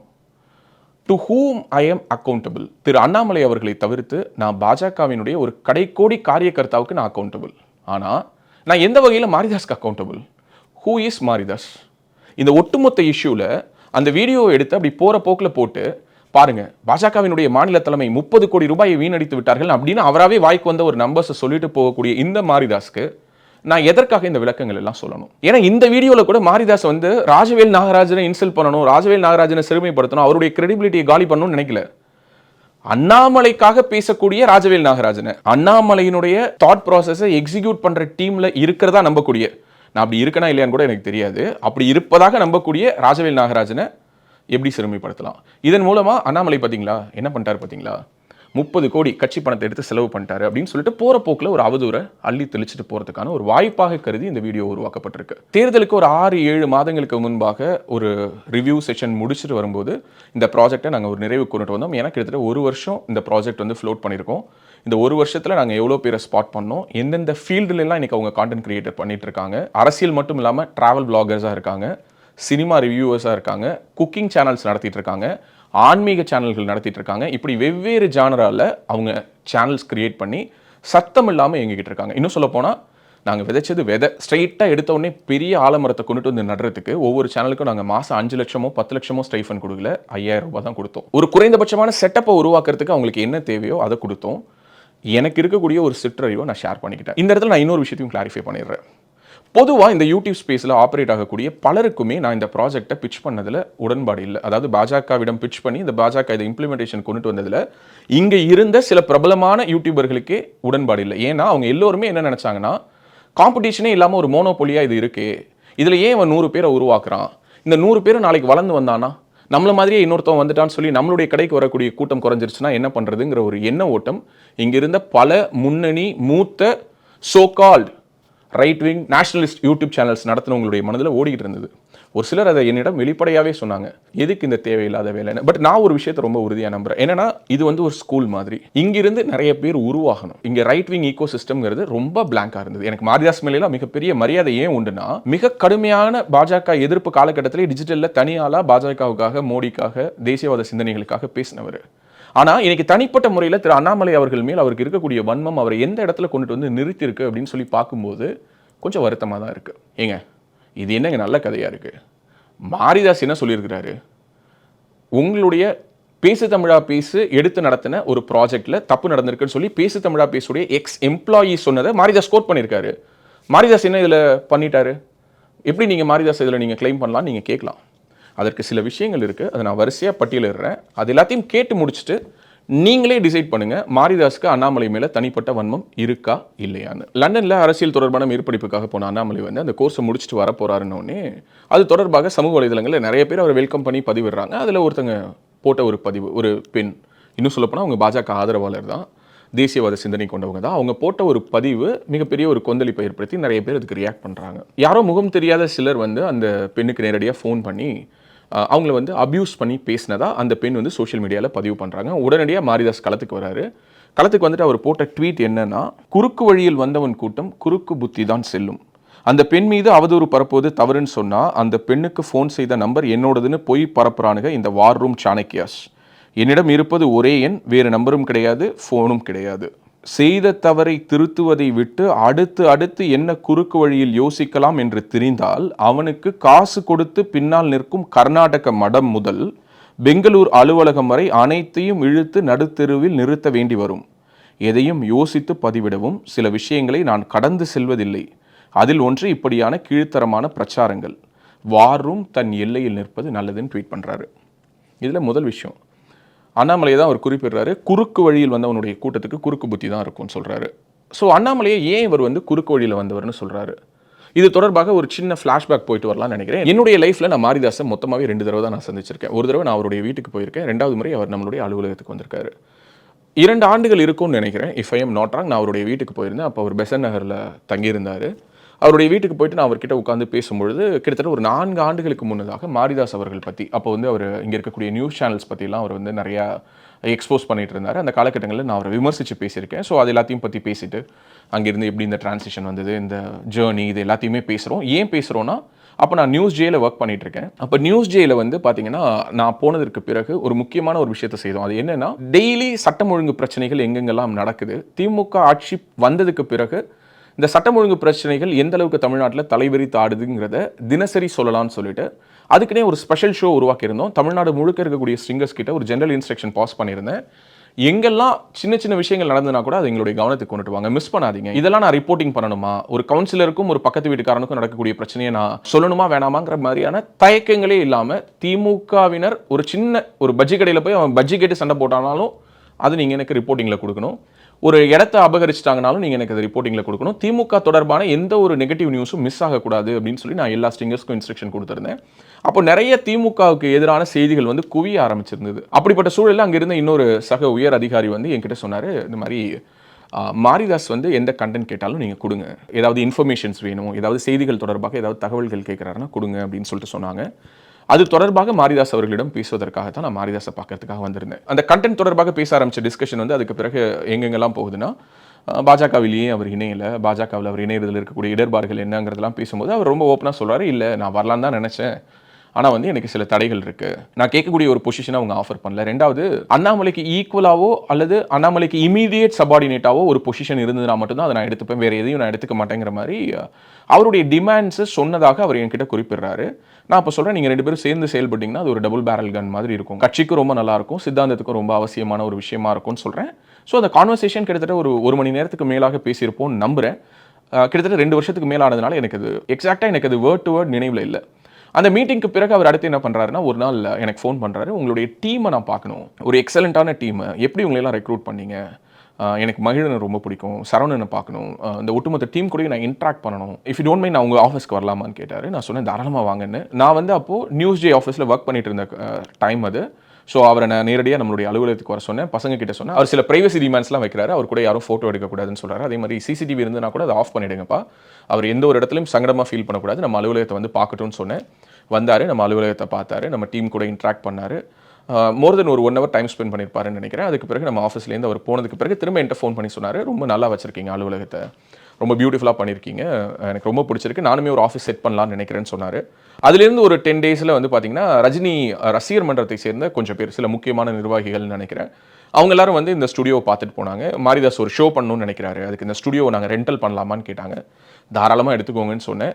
பட் அந்த ப்ராஜெக்ட் அடுத்த கட்டத்தை நோக்கி நகரல. இதே மாதிரி ஒரு ஸ்டுடியோவை தான் கிரியேட் பண்ணணும்னு சொன்னார். இந்த மாதிரி அப்பப்போ ஃபோன் மூலமா நாங்கள் தொடர்பில் இருந்துகிட்டே இருந்தோம். ஸோ அப்படித்தான் இந்த நட்பு, அந்த டிராவல் அப்படிங்கிறது கண்டினியூ ஆகுது. அப்போ மாரிதாஸ் வந்து ஒரு தருணத்தில் என்கிட்ட சொல்றாரு, நீங்க வந்து நியூஸ்ஜேவை குவிட் பண்ணிட்டு நீங்க வந்து பிஜேபியோட ஒரு ப்ராஜெக்ட் எடுத்து பண்ண போறீங்க நான் கேள்விப்பட்டேன். நல்லா யோசிச்சு டிசைட் பண்ணி பண்ணுங்கிறாரு. கூடுதலாக இன்னொரு வார்த்தையும் சொல்றாரு, இந்த டைம்ல நீங்க ரொம்ப அண்டர் செல் பண்ணிடாதீங்க, உங்களுக்குலாம் போக போக இன்னும் நிறைய டிமாண்ட் இருக்கும் அப்படின்னு சொல்றாரு. அவர் என் மேல உள்ள ஒரு அக்கறையில சொன்னாலும் கூட எனக்கு அப்போதைக்கு என் மைண்ட்ல என்ன தோணுச்சு அப்படின்னா, திரு அண்ணாமலை அவர்களோடு நான் பயணிக்கிறதுங்கிறது நான் எடுத்த கான்ஷியஸ் டிசிஷன். அது எனக்குள்ளார வந்த ஒரு சித்தாந்த மாற்றத்தினால் நிகழ்ந்த ஒரு நிகழ்வு. ஓகே, அண்ணாமலை அவர்களோடு பயணிக்கணுங்கிறதுக்காக நான் வந்து பொலிட்டிக்கலி ஐடியாலஜிக்கலி டிரான்ஸ்ஃபார்ம் ஆகல. நான் பொலிட்டிக்கலி ஐடியாலஜிக்கலி டிரான்ஸ்ஃபார்ம் ஆகிறேங்கிறதுனால தான் நான் சீமானோடைய முரண்பட ஆரம்பிச்சேன். அதனால தான் திரு அண்ணாமலை அவர்களோடு எனக்கு நெருக்கம் ஆரம்பிச்சது. அதனால தான் நான் திரும்ப அண்ணாமலை அவர்களை சந்திக்க வேண்டிய ஒரு சூழல் வந்தது. அதற்கு பிறகு தான் இந்த ப்ராஜெக்ட், அதற்கு பிறகு தான் இந்த நடந்த விஷயங்கள் எல்லாமே. ஸோ அதனால நான் அவர்கிட்ட எக்ஸ்பிளைன் பண்ணிக்கல. மாரிதாஸ்க்கு ஒரு ஒப்பீனியன் இருக்கிறத என்னால் அண்டர்ஸ்டாண்ட் பண்ண முடிஞ்சது. என்னன்னா, அண்ணாமலைக்கு இணையாக தனக்கும் செல்வாக்கு இருக்குது, இருந்தும் கூட தனக்கு அந்த பதவி கிடைக்காம யாரோ தடுக்கிறாங்க, அல்லது அண்ணாமலையே அதை தடுக்கிறாருங்கிற ஒரு நம்பிக்கை அவருடைய மனசுக்குள்ளார ரொம்ப ஆழமாக விதைக்கப்பட்டிருக்குது, அல்லது அவர் அப்படி நம்புறாருங்கிறது எனக்கு தெரிய வந்தது. சரி, இவர்கிட்ட நம்ம இனிமே அண்ணாமலை அவர்கள் பற்றி பேசுவதோ அல்லது அண்ணாமலையை பற்றி இவர் பேசுறத திரு அண்ணாமலை அவர்கள்கிட்ட பகிர்றதோ சரியா இருக்காதுங்கிற ஒரு முடிவுக்கு நான் அன்னைக்கு வந்தேன். அதை நான் இன்று வரை தொடர்ந்துகிட்டும் இருக்கேன். இதற்கு இடைப்பட்ட காலகட்டத்தில் வெவ்வேறு தருணங்களில் ஏதாவது சின்ன சின்ன விஷயங்கள் கேட்பாரு. ஏதாவது ஒரு லைட் எங்கே வாங்கலான்னு கேட்பாரு, என்ன கேமரா யூஸ் பண்ணுறீங்கன்னு கேட்பாரு, வேறு ஏதாவது ஒரு காமனான விஷயத்தில் பேசிப்போம், ஏதாவது ஒரு வாழ்த்து சொல்லிப்போம். இந்த மாதிரி தான் இந்த இடைப்பட்ட காலகட்டம், இந்த ஓராண்டு 2 ஆண்டு அப்படி தான் போய்கிட்டு இருந்துச்சுங்க. எதுக்குங்க இந்த கதையெல்லாம்? குறுக்கு வழியில் வந்தவன் அண்ணாமலையை சொல்கிறாரு, அதில் என்னங்க தப்பு அப்படின்னு நீங்கள் கேட்கலாம். ஆமாம், அண்ணாமலை என்ன பண்ணாங்க, ஸ்ட்ரெயிட்டாக பேராஷூட்டில் கொண்டு வந்து தலைமை பொறுப்பில் இறக்கி விட்டு போயிட்டாங்க. மாரிதாஸ் கரெக்டாக தானே சொல்கிறாரு அப்படின்னு நீங்கள் யோசிக்கலாம். அண்ணாமலை எப்படி அரசியலுக்கு வந்தார்னு உங்களுக்கே தெரியும். ஐபிஎஸ் பதவியை ராஜினாமா பண்ணார், பாஜகவில் இணைஞ்சார், அரவக்குறிச்சியில் போட்டியிட்டார், தேர்தலில் தோற்றாரு. அதற்கு பிறகு பாஜகவினுடைய மாநில தலைவரானார். அதற்கு பிறகு இன்று வரை அவருடைய பயணம் என்னங்கிறது உங்களுக்கு நான் சொல்லி தெரிய வேண்டியதில்லை. இப்போது அண்ணாமலை ஸ்ட்ரெயிட்டாக மாநில தலைவரானது குறுக்கு வழினா, ஸ்ட்ரெயிட்டாக மாநில துணைத் தலைவராக நான் ஆகணும்னு மாரிதாஸ் டிமாண்ட் பண்ணுறது என்ன வழி? உண்மையாகவே அவருக்கு பாஜகவில் இணைஞ்சு படிப்படியாக தான் வளரணும் அப்படிங்கிற ஒரு எண்ணம் இருந்ததுன்னா ஒரு காரியகர்த்தாவாக தன்னை இணைச்சிக்கிட்டோம். மண்டல் தலைவராகி அதற்கு பிறகு அணி பிரிவுன்னு பல கட்டங்கள்லாம் கடந்து பேரண்ட் பாடிக்குள்ளார வந்து அதற்கு பிறகு ஒரு மாநில தலைவரானா யார் அவர் என்ன சொல்ல போறா?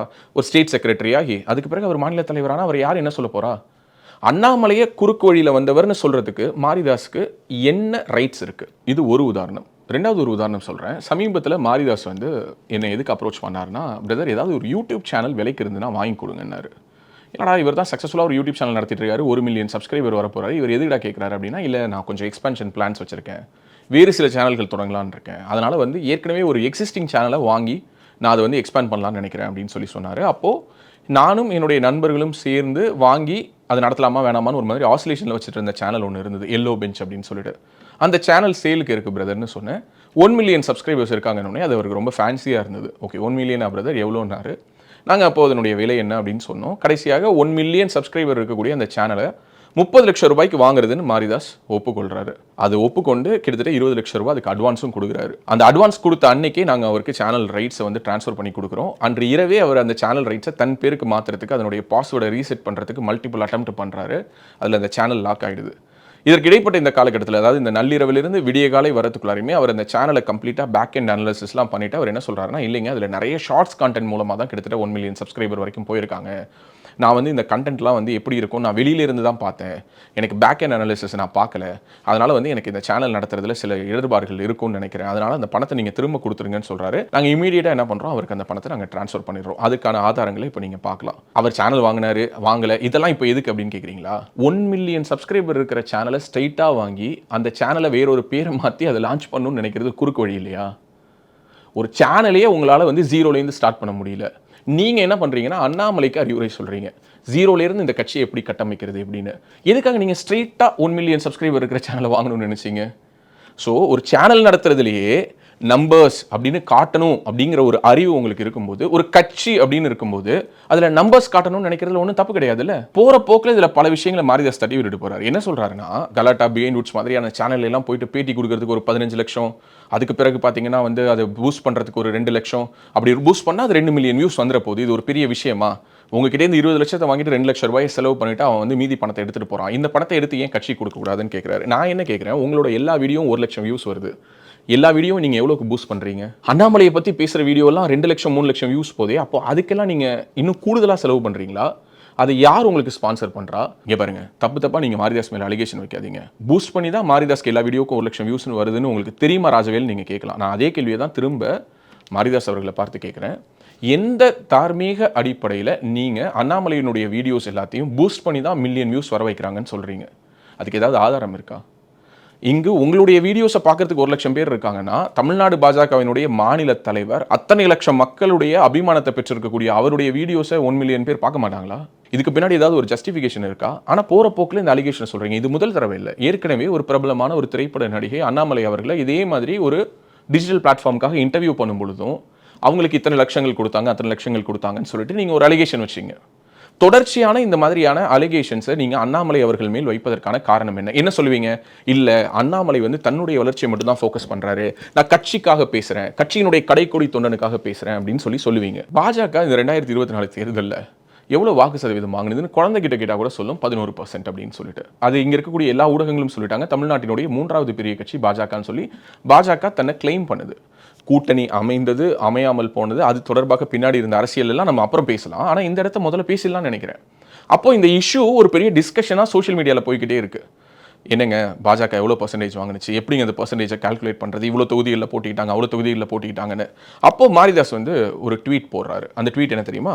அவர் போட்ட ட்வீட் நான் அப்படியே படிக்கிறேங்க. பாஜக தமிழகத்தில் பெற்ற வாக்கு சதவீதம் என்ன என்று பலர் குழப்புகிறார்கள். அதற்கான பதில்: தமிழகத்தில் 23 இடங்களில் தாமரை சின்னத்திற்கு விழுந்த வாக்குகள் 48,80,954. இதில் 4 கட்சிகளான ஜான் பாண்டியன், பாரிவேந்தர், ஏசி சண்முகம், தேவநாதன் யாதவ் இவர்கள் வாக்குகள் 9,19,469 வாக்குகள். ஆக பாஜக தன் வேட்பாளர்கள் நிறுத்திய 19 தொகுதிகளில் அவர்கள் பெற்ற வாக்குகள் 39,61,485. அந்த வகையில் 2024 தேர்தலில் மொத்த வாக்கு சதவீதம் 9.14. இது 2019 சென்ற முறையை விட 3.21% வாக்குகள் கூடுதல் பெற்று வளர்ந்துள்ளது அப்படின்னு சொல்றாரு. இதுல என்ன ஒரு கேள்வி வருதுன்னா, ஏசி சண்முகம், தேவநாதன் யாதவ், ஜான் பாண்டியன், பாரிவேந்தர் இவங்க வாங்கின வாக்குகள் வந்து 9,19,469. இதை பாஜக வாங்கின வாக்குலேருந்து மொத்தமாக கழிச்சிடணுமா? மீதி இருக்கிறத வச்சு பாஜகவினுடைய வாக்கு சதவீதம் எவ்வளோன்னு கால்குலேட் பண்ணணுமா? பாஜகவை வளர்க்கணும்னு நினைக்கிறவர் என்ன மாதிரியான ஒரு கால்குலேஷன் போட்டிருக்காரு பாருங்க. தனக்கு விழாத ஓட்டு கூட தனக்கு தான் விழுந்துருச்சுன்னு சொல்லி பேசக்கூடிய கட்சிகள் இருக்கக்கூடிய இடத்துல நம்ம மாரிதாஸ் இதுக்கு பாராட்டி ஆகணுமா இல்லையா? ஏங்க, இந்த 4 கட்சியும் இவர் சொல்லியிருக்கக்கூடிய இந்த 4 வேட்பாளர்களும் போட்டியிட்ட தொகுதிகளில் அவங்க வாங்கின வாக்குகளில் பாஜக வாக்கு இருக்கா இல்லையா? பாஜக கட்சியை சேர்ந்தவங்க போட்ட வாக்கு இருக்கா இல்லையா?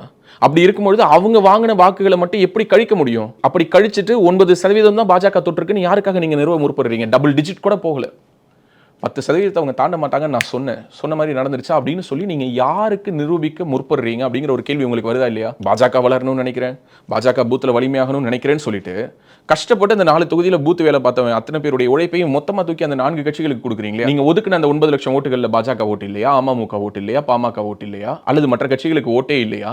ஏன் இந்த மாதிரியான ஒரு கால்குலேஷன் போட வேண்டிய அவசியம் வருதுன்னா, இந்த எலெக்ஷனுக்கு முன்னாடியே தொடர்ச்சியாக மாரிதாஸ் தன்னுடைய பதிவுகள்ல ஒரே ஒரு தொகுதியை மட்டும் ஃபோக்கஸ் பண்றாங்கன்னு பல முறை ட்வீட் பண்ணியிருக்கிறாரு. அதற்கான ஆதாரங்கள் ஸ்கிரீன்ஷாட்டா வருது, நீங்களே பாருங்க.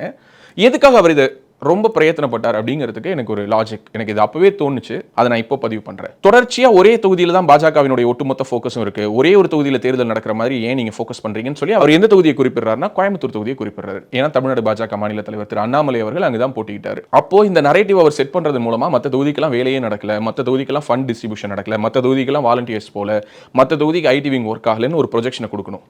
அப்படி கொடுக்கறது மூலமா என்ன நடக்கும்? ஒருவேளை அண்ணாமலை ஜெயிச்சிட்டார்னா தன்னுடைய தொகுதியை மட்டும் ஃபோக்கஸ் பண்ணி மற்ற தொகுதியெல்லாம் கோட்டை விட்டுட்டாருன்னு ஒரு புகார் வைக்கலாம். ஒருவேளை அண்ணாமலை தோத்துட்டாருன்னா இப்படி எல்லா ரிசோர்ஸையும் தனக்குன்னு திருப்பிக்கிட்டு கூட திரு அண்ணாமலையால ஜெயிக்க முடியலன்னு சொல்லி அண்ணாமலையை சிறுமைப்படுத்தலாம். இதை தாண்டி உங்களுக்கு இருந்த நோபலான இன்டென்ஷன் வேற என்ன? இந்த தேர்தல் முடிவுகளை ஒட்டி வந்த காலகட்டத்தில் தொடர்ச்சியாக பாஜக தலைமை மேல பல விமர்சனங்களை மாரிதாஸ் தன்னுடைய ட்விட்டர் ஹேண்டில் வைக்கிறாரு. அது எல்லாமே அவருடைய ட்விட்டர் ஹேண்டில் இருக்கு. அது எல்லாமே இங்கே ஸ்கிரீன்ஷாட்டாகவும் வருது, நீங்களே பார்த்துக்கோங்க. பாஜக வந்து சரியான கூட்டணி அமைக்கல, உன்னால நான் கேட்டேன் என்னால நீ கேட்டேங்கிற மாதிரி அதிமுகவும் பாஜகவும் கேட்டுட்டாங்க. தொடர்ச்சியாக ஏன் வந்து நம்ம அதிமுகவோடு பயணிக்க கூடாதுங்கிற ஒரு கருத்தை வெவ்வேறு விதமா வெவ்வேறு வார்த்தைகளில் போட்டு அவர் சொல்லிக்கிட்டே இருந்தாரு. பாஜக அதிமுகவோடு பயணிப்பது பாஜகவினுடைய எதிர்காலத்துக்கு எந்த விதத்திலையும் பயனளிக்காதுங்கிறதுக்கு பல உதாரணங்களை நான் பல நேரத்தில் சொல்லியிருக்கேன். அதுல ஒரு உதாரணத்தை மீண்டும் இந்த நேரத்தில் பதிவு பண்றேன். ஏற்கனவே வீக்கா இருக்கக்கூடிய ஒரு கட்சி அதிமுக. வீக்கா இருக்கக்கூடிய அதிமுகவோடு பாஜக இருப்பதனால மட்டுமே இந்த கூட்டணியில் இணைந்த கட்சிகள். பாமக பாஜகவுக்காக வந்துச்சு, தமிழக மக்கள் முன்னேற்ற கழகம் பாஜகவுக்காக வந்தது, தமிழ் மாநில காங்கிரஸ் பாஜகவுக்காக வந்தது. இப்படி பாஜகவுக்காக அணி சேர்ந்த கட்சிகளை கொண்டு போய் அதிமுக கிட்ட அடமானம் வச்சு அதிமுகவை ஜெயிக்க வைக்க வேண்டிய அவசியம் இல்லை. ஒரு தேர்தலில் நாம் தோற்றாலும் அதிமுகவும் தோற்கும் பட்சத்தில் அதிமுகவினுடைய எதிர்காலம் சூனியமாகிவிடும் என்ற ஒரு எண்ணத்தின் அடிப்படையில் கால்குலேட்டட் ரிஸ்க் தான் திரு அண்ணாமலை அவர்கள் எடுத்தார். 2019 2024 தேர்தலுக்கு இடைப்பட்ட காலகட்டத்தில் அதிமுகவினுடைய அந்த ஓட்டிங் பேட்டர்ன் அல்லது அதிமுக தொண்டர்களுடைய மனநிலை என்பதும் பாஜக தொண்டர்களுடைய மனநிலை என்பதும் ரெண்டு எக்ஸ்ட்ரீமுக்கு போயிடுச்சுங்கிறதா நிதர்சனமான உண்மை. அதனால தான் 2014 பாரதிய ஜனதா கட்சி தனித்து வாங்கிய வாக்குகள் கோயம்புத்தூர் பாராளுமன்ற தொகுதியில் எவ்வளோன்னு சொல்லி பார்த்தோம்னா 3,89,000 வாக்குகள். அதே தேர்தலில் கோயம்புத்தூரில் அனைத்து இந்திய அண்ணா திராவிட முன்னேற்ற கழகம் வாங்கிய வாக்குகள் 4,31,000. ஜெயலலிதா உயிரோடு இருந்த காலகட்டம் அது. இதே அதிமுகவும் பாஜகவும் 2019 அலையன்ஸ் ஃபார்ம் பண்ணி நிற்கும் போது அவங்க சேர்ந்து வாங்கின ஓட்டு 4 லட்சத்துக்கும் கம்மி. ரஃப்லி 3,80,000 3,90,000 தான் அவங்க வாங்கினாங்க. இது எதற்காக இதை குறிப்பிடுறேன்னா, அதிமுகவும் பாஜகவும் சேர்ந்து இருந்தா அதிமுக வாங்கின வாக்கும் பாஜக வாங்கின வாக்கும் ஒன்னா சேர்ந்து அப்படியே அந்த வேட்பாளருக்கு விழும் என்று எந்த விதமான உறுதியும் கிடையாது.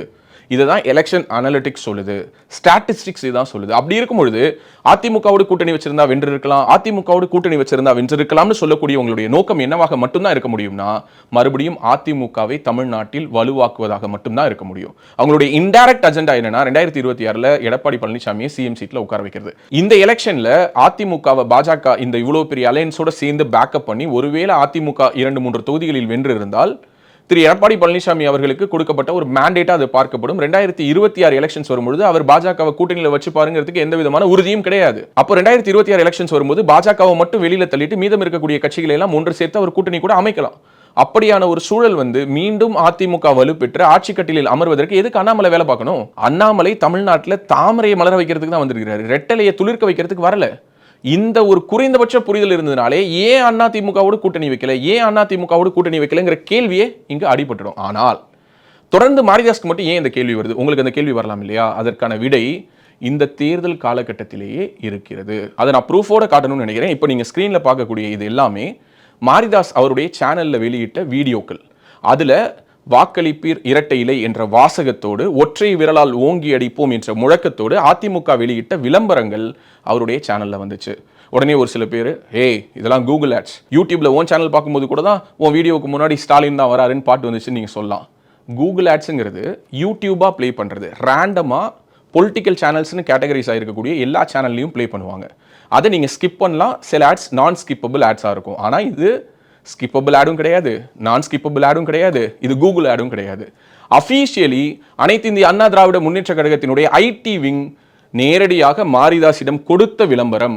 அதை தன்னுடைய வீடியோக்களில் போடுவதற்கு மாரிதாஸ் அண்ணா திராவிட முன்னேற்ற கழகத்திடமிருந்து எவ்வளவு பணம் வாங்கினார்? இதை மாரிதாஸ் விளக்குவாரா? உடனே உங்களுக்கு ஒரு கேள்வி வரும், அவர் பணம் வாங்கிட்டு தான் போட்டாருன்னு உனக்கு எப்படி தெரியும்? அவர் ஃப்ரெண்ட்லியாக கூட போட்டிருக்கலாம்ல அப்படின்னு நீங்கள் சொன்னீங்கன்னா, என்னுடைய கேள்வி என்னன்னா, திமுகவையும் அதிமுகவையும் ஒழிக்கிறது தான் என்னுடைய வேலைன்னு வீடியோக்கு வீடியோ பேசக்கூடிய மாரிதாஸ் 2024 தேர்தலில் ஒற்றை விரலால் ஓங்கி அடிப்போம்னு சொல்லி எடப்பாடியாருக்கு குரல் கொடுக்க வேண்டிய அளவுக்கு அதிமுகவோடு என்ன ஃப்ரெண்ட்ஷிப் மாரிதாஸ்க்கு? சரிப்பா, அது அவருடைய தனிப்பட்ட விருப்பம் அப்படின்னு நீங்க சொன்னீங்கன்னா, திமுக அழிக்கிற மாதிரி அதிமுக அழிப்போம்னு சொல்லக்கூடிய எவனாவது ஒருத்தன் அதிமுகவை ப்ரொமோட் பண்ற எலெக்ஷன் வீடியோவை தன்னுடைய வீடியோக்கள்ல போட்டு ப்ரொமோட் பண்ணுவானா? என்னுடைய கேள்விக்கு பின்னாடி நியாயம் இருக்குதா இல்லையா? இப்போ வீடியோவுக்கு வீடியோ நான் எதுக்காக பேசுறேன் தெரியுமா? தனிப்பட்ட முறையில் யார் மேலேயும் எந்த விதமான ஆதங்கமும் இல்லை, எனக்கு யார் மேலேயும் எந்த விதமான கோபமும் இல்லை. நான் பாஜக வலுப்பெறணுங்கிறதுக்காக பேசுறேன்னு சொல்லக்கூடிய ஒருத்தர் எப்படிங்க பாஜக வலுப்பெறணும்னு சொல்லிட்டு வாக்களிப்பு ரெட்டை இலைக்குன்னு விளம்பரம் போட முடியும்? சரிங்க, மாரிதாஸ் என்ன வாக்களிப்பு ரெட்டை இலைக்குன்னு மட்டுமா வீடியோ போட்டாரு, வாக்களிப்பு தாமரைக்குன்னு தானே வீடியோ போட்டாரு அப்படின்னா நியாயமான கேள்வி. அதை தான் நான் கேட்குறேன். தென்னை மரத்தில் ஒரு குத்து, ஏனியில் ஒரு குத்து, இது சரியா? இது சரியா? நீங்க அதிமுகவிடம் எவ்வளவு தொகை வாங்கி கொண்டு அதிமுக விளம்பரத்தை போட்டீங்கிறது எனக்கு பிரச்சனை இல்லை. ஆனா பாஜக விளம்பரத்தை போடுவதற்கும் உங்களுக்கு தொகை கொடுக்கப்பட்டது. இந்த தேர்தலின் பொழுது தமிழ்நாடு முழுக்க தேர்தல் பிரச்சாரத்தை மேற்கொள்வதற்கு, டிஜிட்டல் பிரச்சாரத்தை மேற்கொள்வதற்கு இங்க இருக்கக்கூடிய யூடியூப் சேனல்ஸ்க்கு எல்லா கட்சிகளும் ஒரு பட்ஜெட் அலோகேட் பண்ணாங்க. இது எல்லா கட்சிகளிலும் இருக்கக்கூடிய நடைமுறை வழக்கம். நியூஸ் பேப்பர்ல பிரிண்ட் அண்ட் பப்ளிசிட்டிக்கு இவ்வளோ, எஃப்எம் ரேடியோ விளம்பரத்துக்கு இவ்வளோ, டெலிவிஷன் சேனல்ஸ்க்கு இவ்வளோ, டிஜிட்டல் சேனல்ஸ்க்கு இவ்வளோன்னு சொல்லிட்டு ஒவ்வொரு கட்சியும் அவங்களுடைய பொட்டன்ஷியலுக்கு ஏற்ற மாதிரி பட்ஜெட் அலோகேஷன் பண்ணும்போது தமிழ்நாட்டில் இருக்கக்கூடிய பல டிஜிட்டல் ஊடகங்களுக்கு பாஜகவின் சார்பாக, அதாவது நான் சொல்றது பாஜக தலைமையகத்திலிருந்து எல்லா சேனல்ஸ்க்கும் விளம்பரம் கொடுக்கும் பொழுது பாரதிய ஜனதா கட்சியினுடைய தலைமையகம் வெளியிட்ட விளம்பரம், நான் மறுபடியும் சொல்றேன், தெளிவாக குறிப்பிடுறேன், பாரதிய ஜனதா கட்சியினுடைய தலைமையகம் வெளியிட்ட விளம்பரம் மாரிதாஸினுடைய சேனலிலும் இடம்பெறுவதற்கு மாரிதாஸுக்கும் இங்கே பேமெண்ட் கொடுத்துருக்காங்க. மாரிதாஸால் இதை மறுக்க முடியுமா? அவர் மறுத்தாருன்னா எந்த அக்கௌண்ட்டுக்கு ட்ரான்ஸ்ஃபர் பண்ணாங்க, யார் ட்ரான்ஸ்ஃபர் பண்ணாங்க, எவ்வளோ தொகை அப்படிங்கிறத நான் தாராளமாக வெளியிடுறதுக்கு தயாராக இருக்கேன். ஆனால் அது அவசியம் இல்லைங்கிறதுனால என்னுடைய ஒரே ஒரு கேள்வியை மட்டும் இந்த இடத்துல நான் ரொம்ப அழுத்தமாக பதிவு பண்ணணும்னு நினைக்கிறேன். உண்மையாகவே பாஜக வளரணும்னு நினைக்கக்கூடிய எந்த ஒரு சேனலும், இன்க்ளூடிங் பேசு தமிழா பேசு, நீங்கள் சொல்கிற மாதிரி நாங்கள் கூலிக்கு மாரடிப்பவர்களாகவே இருந்தாலும் ஒருத்தங்க கிட்ட மட்டும்தான் கூலி வாங்கணும். நீங்கள் 2 பேர்கிட்டையும் கூலி வாங்கியிருக்கீங்களே பிரதர். சரிங்க, உங்கள் சேனலில் வேலை பார்த்த ஒரு எக்ஸ் எம்ப்ளாயி உங்கள் மேலே ஒரு அலிகேஷன் வச்சாருங்க. அந்த அலிகேஷனை மாரிதாஸ் உண்மைன்னு நம்பினாருங்க, அதனால் அவர் வீடியோ போட்டாருங்கன்னு சொல்லி ஒரு சில பேர் வந்து இதை ரொம்ப லேசாக கடந்து போயிடலாமே அப்படின்னு நீங்கள் எனக்கு அட்வைஸ் கொடுக்கலாம். ஆனால் அப்படி இது லேசாக கடந்து போகிற விஷயமா? நாளைக்கு மாரிதாஸுடைய ஆஃபீஸில் வேலை பார்க்குற யாரோ ஒருத்தங்க வெளியில் வந்து மாரிதாஸ் பற்றி ஏதோ ஒரு பேஸ்லெஸ் அலிகேஷனை சொல்லி ஒரு வீடியோ போடுறாங்க, அல்லது அவர் செய்த வேலையில் ஏதோ ஒரு சின்ன குறைபாடு இருக்குது, ஒரு டீவியேஷன் இருக்குது, ஒரு டிஃபெக்ட் இருக்குன்னு சொல்கிறாங்கன்னா, நான் குறைந்தபட்சமாக மாரிதாஸ் மேலே இருக்கக்கூடிய மரியாதையின் அடிப்படையில் மாரிதாஸ்க்கு ஃபோன் பண்ணி, பிரதர் என்ன பிரதர் இப்படி ஒரு விஷயம் வந்திருக்குன்னு கேட்பனே தவிர அதை பொது வெளியில் கொண்டுட்டு வந்து வச்சு, பார்த்தீங்களா மாரிதாஸ் இப்படி பண்ணிட்டாரு, மாரிதாஸ்க்கு எவ்வளோ பேர் பேக்கப் பண்ணுறாங்களே, அந்த பேக்கப் பண்ணுற பெரிய மனுஷங்களுக்குலாம் தெரியலையா மாரிதாஸ் இப்படியெல்லாம் பண்ணுறது அப்படின்னு சொல்லி சம்மந்தம் இல்லாமல் வேறு யார் மேலேயோ இருக்கக்கூடிய கோபத்தை இங்கே இந்த மொமெண்ட்டில் வச்சு பழி தீர்க்க மாட்டேன். அந்த ஒரு வன்மம் என்கிட்ட கிடையாது.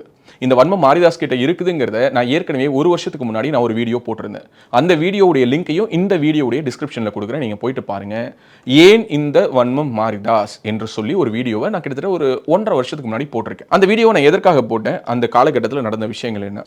அந்த காலகட்டத்தில் மாரிதாஸ் என்ன பண்றாருன்னா, இதுதான் வார் ரூம் அப்படின்னு சொல்லிட்டு, வார் ரூம், அந்த பாஜகவினுடைய வார் ரூம் அது எங்க இருக்கு, எப்படி இருக்கு, எவ்வளவு பேர் வேலை பார்க்குறாங்க அப்படின்னு சொல்லி பல பேருடைய அந்த தூக்கத்தை கெடுக்கக்கூடிய ஒரு இடமாக, எல்லோராலும் சபிக்கப்படக்கூடிய ஒரு இடமாக இருக்கக்கூடிய அந்த வார் ரூமுடைய போட்டோவை போடுறாரு.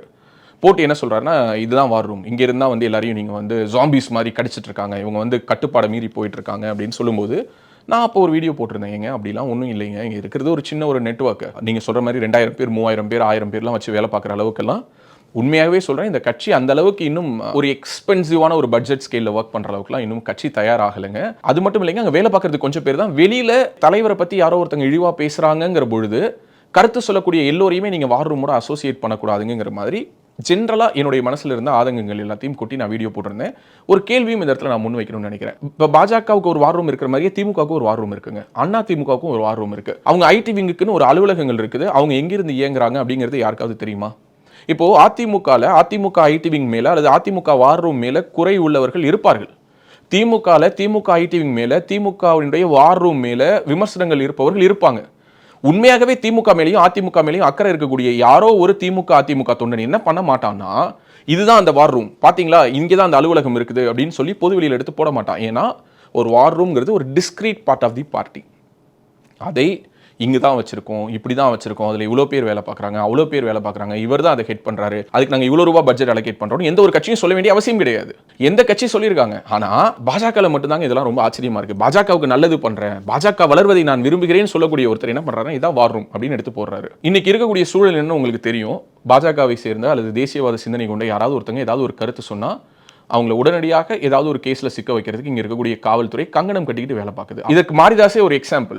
மாரிதாஸ் எத்தனை முறை காவல்துறையுடைய அடக்குமுறைக்கு ஆளாக இருக்காருன்னு நமக்கு தெரியும். அதனாலதான் இவ்வளவு கருத்து வேறுபாடுகளுக்கு பிறகும் அவர் மேல எனக்கு ஒரு மரியாதை இருக்குது. ஓகே, காவல்துறையா இருக்கட்டும், திமுகவினுடைய முதல் குடும்பமா இருக்கட்டும், அஞ்சாம கேள்வி கேட்கிறாரா இந்த மனுஷன் அப்படின்னு சொல்லிட்டு அவர் மேல ஒரு ரெஸ்பெக்ட் இருக்கு. அப்படிப்பட்ட மாரிதாஸ் இது, அதாவது இப்படியெல்லாம் சில விஷயங்களை டிஸ்கிரீட்டா பண்ணாம ஓப்பனா பண்ணோம்னா பல சிக்கல்களுக்கு உள்ளாவோன்னு தெரிஞ்ச மாரிதாஸ் என்ன பண்றாருன்னா, வார் ரூமுடைய போட்டோ எடுத்து போடுறாரு. எனக்கு ஒரு கேள்வி என்னன்னா, இது வரைக்கும் நீங்க எங்கேயாவது ஒரு இடத்துல திமுகவினுடைய வார் ரூம் எங்க இருக்கு, அதிமுகவினுடைய வார் ரூம் எங்க இருக்கு அப்படிங்கிற போட்டோஸை பார்த்திருக்கீங்களா? யாராவது ஒருத்தங்க அதை செய்வாங்களா? அப்போ மாரிதாஸுடைய இன்டென்ஷன் என்ன? அண்ணாமலை நடத்துற வார் ரூம் முடங்கணும், அந்த வார் ரூமை நடத்துறவங்க முடங்கணும். அதுக்கு நம்ம என்ன பண்ணலாம்? இதை தாண்டி வேற என்ன இன்டென்ஷன் இருக்க முடியும்? இல்லைங்க அவர் கோவப்பட்டா அப்படிதாங்க, டக்குன்னு அவர் அப்படிதான் பண்ணிடுவாரு அப்படின்னா, இந்த மாதிரியான தகுதிகளை வச்சுக்கிட்டு நம்ம அரசியலுக்கு வரணும்னு ஆசைப்படுறதே தப்பு. ஏன்னா இங்கே அரசியலில் பலதரப்பட்ட மனிதர்களை நம்ம சந்திக்க வேண்டியது இருக்கும். சில நேரங்களில் சில சமரசங்களை செய்துகிட்டு ஆகணும். கட்சி நலன் கருதி, கட்சியில் இருப்பவங்களுடைய நலன் கருதி, இங்கே இருக்கக்கூடிய பொது நலன் கருதின்னு சில விஷயங்கள் செய்ய வேண்டிய ஒரு அவசியம் இருக்கும். இதை எதுக்காக சொல்கிறேன்னா, யாரோ ஒருத்தங்க உங்களை ட்ரிகர் பண்ணுறாங்கிறதுக்காக உங்களுடைய கோபம் உங்களுடைய கையை மீறி போச்சுன்னா நீங்கள் என்ன வேணாலும் பண்ணுவீங்கிறதுக்கு பல உதாரணங்கள் இருக்குது. அதில் ஒரு உதாரணம் திரு அமர் பிரசாத் ரெட்டி அவர்கள் மேல் நீங்கள் வைத்த அலிகேஷன்ஸ். ஆதன் தமிழ் சேனலுக்கு போயிட்டு இன்டர்வியூ கொடுக்கும்போது மாதேஷ் ஒரு கேள்வி கேட்கிறாரு, பலர் உங்களை விமர்சிக்கிறாங்களே, உங்க கட்சியை விமர்சிக்கிறாங்களே, மாரிதாஸ் கூட விமர்சிச்சிருக்காரு, தேசியவாத சிந்தனை கொண்டவர் அப்படின்னு சொல்லும்போது அமர் பிரசாத் ரெட்டி என்ன சொல்றாருன்னா, அவருக்கு எங்களை விமர்சிக்கிறதுக்கு என்னங்க உரிமை இருக்கு? பாஜகவை விமர்சிக்கணும்னு அவருக்கு தோணுச்சுன்னா பாஜக அவர் இணையட்டும், முதல்ல இணைஞ்சதுக்கு பிறகு அவர் விமர்சனம் பண்ணட்டும். அதை விட்டுட்டு வெளியிலிருந்து யாரோ ஒருத்தங்க பண்ணக்கூடிய விமர்சனத்துக்கு பதில் சொல்ல முடியாது அப்படின்னு சொல்லி அமர் பிரசாத் ரெட்டி சொல்றாரு. இதை சொன்ன உடனே மாரிதாஸ் ட்ரிகர் ஆகிறாரு. ட்ரிகர் ஆகிட்டு என்ன பண்றாருன்னா, ஒரு மிகப்பெரிய ஒரு வீடியோ போடுறாரு. வார் ரூம் ரெட்டி, அமர் பிரசாத் ரெட்டியினுடைய பல கருப்பு பக்கங்களை வந்து நான் அம்பலப்படுத்துறேன்னு சொல்லிட்டு ஒரு நீண்ட நெடிய வீடியோ, கிட்டத்தட்ட ஒரு 3-4 நாட்கள் தொடர்ச்சியா மாரிதாஸ்க்கு ஒரே டார்கெட் அமர் பிரசாத் ரெட்டி தான். இந்த இடத்துல ரொம்ப முக்கியமாக ஒரு விஷயத்தை நீங்கள் நோட் பண்ணணும். அமர் பிரசாத் ரெட்டி நல்லவரா கெட்டவராங்கிற ஒரு டிஸ்கஷன் அண்ட் டிபேட்குள்ளார நான் போக விரும்பலை. அவர் நல்லவரா கெட்டவரான்னு தீர்மானிக்கிறதுக்கு இங்கே சட்டம் இருக்குது, இங்கு காவல்துறை இருக்குது. எல்லா கட்சியிலையுமே இப்படிப்பட்ட அவதூறுகளை சுமந்து கொண்டு இருந்தும் கூட அந்த கட்சியில எந்த விதத்திலையும் ஒரு தொய்வு இல்லாமல் பயணிக்கக்கூடியவங்க இருக்காங்க. ராசா மேல வைக்கப்படாத குற்றச்சாட்டா? இன்னைக்கு அவர் பாராளுமன்ற உறுப்பினர். அப்படி இருக்கும்போது அமர் பிரசாத் ரெட்டி மேல வைத்ததெல்லாம் குற்றச்சாட்டுகளா அவதூறுகளாங்கிறதே நமக்கு தெரியாது. ஆனா ஒரு பேட்டியில என்ன சொல்லிட்டாருன்னா, இப்படி சொல்லிட்டாரு. என்ன சொல்லிட்டாரு? மாரிதாஸ் யாரு, அவர் எப்படிங்க கட்சிக்கு அட்வைஸ் பண்ணலாம், அவர் உறுப்பினராக சேர சொல்லுங்க, அப்புறம் அட்வைஸ் பண்ணலாம்னு சொல்லிட்டாரு. இவ்வளவுதான். உடனடியாக அமர் பிரசாத் ரெட்டியினுடைய பழைய நிறுவனங்கள் என்ன, அவர் என்ன பிசினஸ் பண்ணிட்டு இருந்தாரு, அவர் என்ன வேலை பார்த்துட்டு இந்த கட்சிக்குள்ளார வந்தாரு, என்ன ஏதுன்னு தனக்கு இருக்கக்கூடிய அந்த ரிசர்ச் டீம் பலத்தை வச்சு, ஏன்னா அவங்களுடைய ரிசர்ச் டீம்ங்கிறது என்னன்னா, யாராவது ஒருத்தங்க அவங்களுக்கு எதிராக கருத்து சொல்லிட்டாங்க அல்லது பேசிட்டாங்க அல்லது ஒருத்தங்களை டார்கெட் பண்றாங்கன்னா உடனடியாக அந்த ஜோபா கார்ப் மாதிரியான சைட்ஸ்ல போயிட்டு அவங்களுடைய பேன் நம்பரை வச்சு, அவங்களுடைய ஜிஎஸ்டி நம்பரை வச்சு, அவங்களுடைய ஐடி ரிப்போர்ட்ல இருந்து அவன் எங்க சொத்து வாங்கினா, அவன் கடன் வாங்கினா வாங்கலையா, இதெல்லாம் எடுத்து போட்டு மோர் ஆஃப் அவங்களுடைய ஃபினான்ஷியல் சைட்ஸை எடுத்து எக்ஸ்போஸ் பண்ணி, இவன் இங்க பண்ணிட்டான், இவன் அங்க வாங்கிட்டான், அவன் இதை பண்ணிட்டான், அதை பண்ணிட்டான்னு சொல்றது தான் அவங்களை பொறுத்த வரைக்கும் ஒரு பயங்கரமான ஒரு இன்வெஸ்டிகேட்டிவ் ஜேர்னலிசம் அப்படின்னு மாரிதாஸும் அவருடைய டீமும் நம்புறாங்க. ஸோ அப்படியான ஒரு விஷயத்தை அமர் பிரசாத் ரெட்டிக்கு எதிராகவும் பண்றாங்க. ஓவர் எ பீரியட் ஆஃப் ஒரு 3 to 4 daysல மாரிதாஸ் என்ன பண்றாருன்னா, ஒரு ட்வீட் போடுறாரு. நல்ல மனிதர்கள் பெரியவர்கள் பலர் கேட்டுக்கொண்டதால் விரோதம் விட்டு விலகி ஆளும் திமுக அரசுக்கு எதிரான என் பணியை தொடர விரும்புகிறேன். ஆதரவளித்த அனைவருக்கும் நன்றி. ஈரோடு இடைத்தேர்தலில் கவனம் செலுத்துவோம். திமுக கூட்டணி தோல்வியை தழுவ வேண்டியது அவசியம் அப்படின்னு சொல்றாரு. என்னுடைய கேள்வி ரொம்ப சிம்பிளுங்க. உண்மையாகவே அமர் பிரசாத் ரெட்டி ஒரு தவறான நபர்னு மாரிதாஸ் சொல்லணும்னு நினைச்சிருந்தா அது அவர் எப்ப வேணாலும் சொல்லியிருக்கலாம். என்னுடைய கட்சி ரொம்ப நல்லா இருக்கணும்னு நினைக்கக்கூடிய ஒருத்தர் என்ன பண்ணுவாருன்னா, அந்த கட்சியில ஒரு தப்பான நபர் இருக்காருன்னு அவருக்கு தோணுதுன்னு வச்சுப்போம். அப்படி தோணும் போதே அல்லது அவரை பற்றிய தகவல்கள் தெரிய வரும்போதே அதை வெளிப்படுத்தணும். ஆனா அப்படி வெளிப்படுத்தாம அவரு ஒரு வார்த்தை சொல்லிட்டாரு. என்ன சொல்லிட்டாரு? கட்சியில் சேர சொல்லுங்க, அப்புறம் பாஜகவுக்கு அட்வைஸ் பண்ணலான்னு சொல்லிட்டாருங்கிற ஒரே காரணத்துக்காக அண்ணாமலை அவர்களுக்கு நெருக்கமாக, இன்னும் சொல்ல போனா பாத யாத்திரையின் பொழுது 1000 குற்றச்சாட்டுகள் நீங்க சொல்லுங்க அமர் பிரசாத் ரெட்டியை பத்தி, எவ்வளவு வேணாலும் நீங்க விமர்சனம் வைங்க, அது எல்லாத்தையும் தாண்டி அந்த எண்மண் எண் மக்கள் யாத்திரையினுடைய கோஆர்டினேஷன்ஸை முன்னாடி நின்று பண்ணது அமர் பிரசாத் ரெட்டி தான். அவ்வளவு புகார்கள், அவதூறுகள், குற்றச்சாட்டுகள் அவரை நோக்கி வீசப்பட்டு கொண்டிருந்த காலகட்டம். அது எதையும் மைண்ட் பண்ணாம அனைத்து வேலைகளையும் இழுத்து போட்டுக்கொண்டு பார்த்தது அமர் பிரசாத் ரெட்டி தான். மாரிதாஸுடைய பிரச்சனை அமர் பிரசாத் ரெட்டி கிட்ட எங்க ஆரம்பிக்குதுன்னா, அவர் நல்லவரா கெட்டவராங்கிறதுல இல்லை, என்ன எப்படி பேசின, என்ன பேசின, நீ இந்த கட்சிக்குள்ள இருக்க முடியுமா, உன்னை என்ன பண்றேன் பார் அப்படிங்கிற ஒரு ஆணவம். அதாவது யாரா இருந்தாலும் நான் சொல்றதை கேட்கிற வரைக்கும் அல்லது என்னுடைய வழியில குறுக்க வராத வரைக்கும் நான் உங்களை பத்தி பேச மாட்டேன்.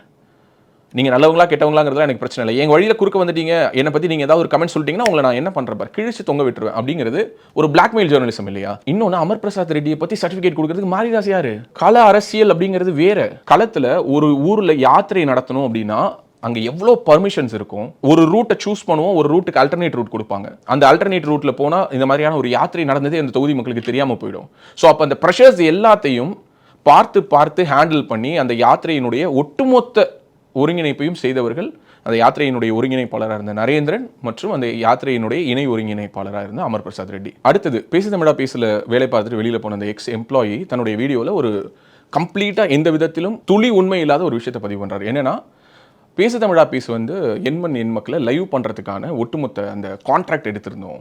நாங்கள் வந்து 1 மாதம் லைவே பண்ணலை. அதுக்கு பிறகு வந்து இப்படி ஒரு லைவே நடக்காமல் இருக்குதுங்கிறத கண்டுபிடிச்சி நான் மாட்டிக்கிட்டேன். அதனால் வந்து என்ன பண்ணாங்களாம், அந்த லைவ் கொடுக்கக்கூடிய அந்த ஒரு பணியை வந்து சாணக்கியாவுக்கு மாற்றி கொடுத்துட்டாங்க அப்படின்னு. இப்படி ஒரு வீடியோவில் யாரோ ஒரு பையன் பேசுகிறான். ஓகே, யாரோ ஒரு விவரம் தெரியாத ஒரு சின்ன பையன் பேசுகிறான். மாரிதாஸ் அவர்களுக்கு கொஞ்சமாவது ஒரு கிராஸ் செக் பண்ணணுங்கிற எண்ணம் இருந்திருந்ததுன்னா இப்படிப்பட்ட ஒரு அறிக்கை வந்து தான் கேட்டிருக்கலாம். என்கிட்ட கேட்கலைன்னா சாணக்கியாவில் திரு பாண்டே அவர்களிடம் கேட்டிருக்கலாம். ஏன்னா இந்த மாதிரி ஒரு விஷயம் நடந்துதா, பேசு தமிழா பேசுக்கு பதிலாக நீங்கள் வந்து அதுக்கு லைவ் அடிக்கக்கூடிய உரிமையை பெற்றீங்களாமே, அந்த கான்ட்ராக்டுக்கு எவ்வளோ நீங்கள் கோடிகள் உங்களுக்கு கிடைச்சதுன்னு கேட்டிருக்கலாம். ஆனால் எதுவுமே பண்ணாமல் அது அப்படியே போடுறாரு. ஆக்சுவலி அந்த மாதிரியான ஒரு விஷயமே நடக்கலை. பாஜகவினுடைய ஐடி விங்கான ஒரு உள்கட்டமைப்பு வசதியை மேம்படுத்தணுங்கிற ஒரு தாட் ப்ராசஸே திரு அண்ணாமலை அவர்களுடைய எண்மண் எண் மக்கள் யாத்திரையின் பொழுது தான் தொடங்கவே ஆரம்பிச்சது.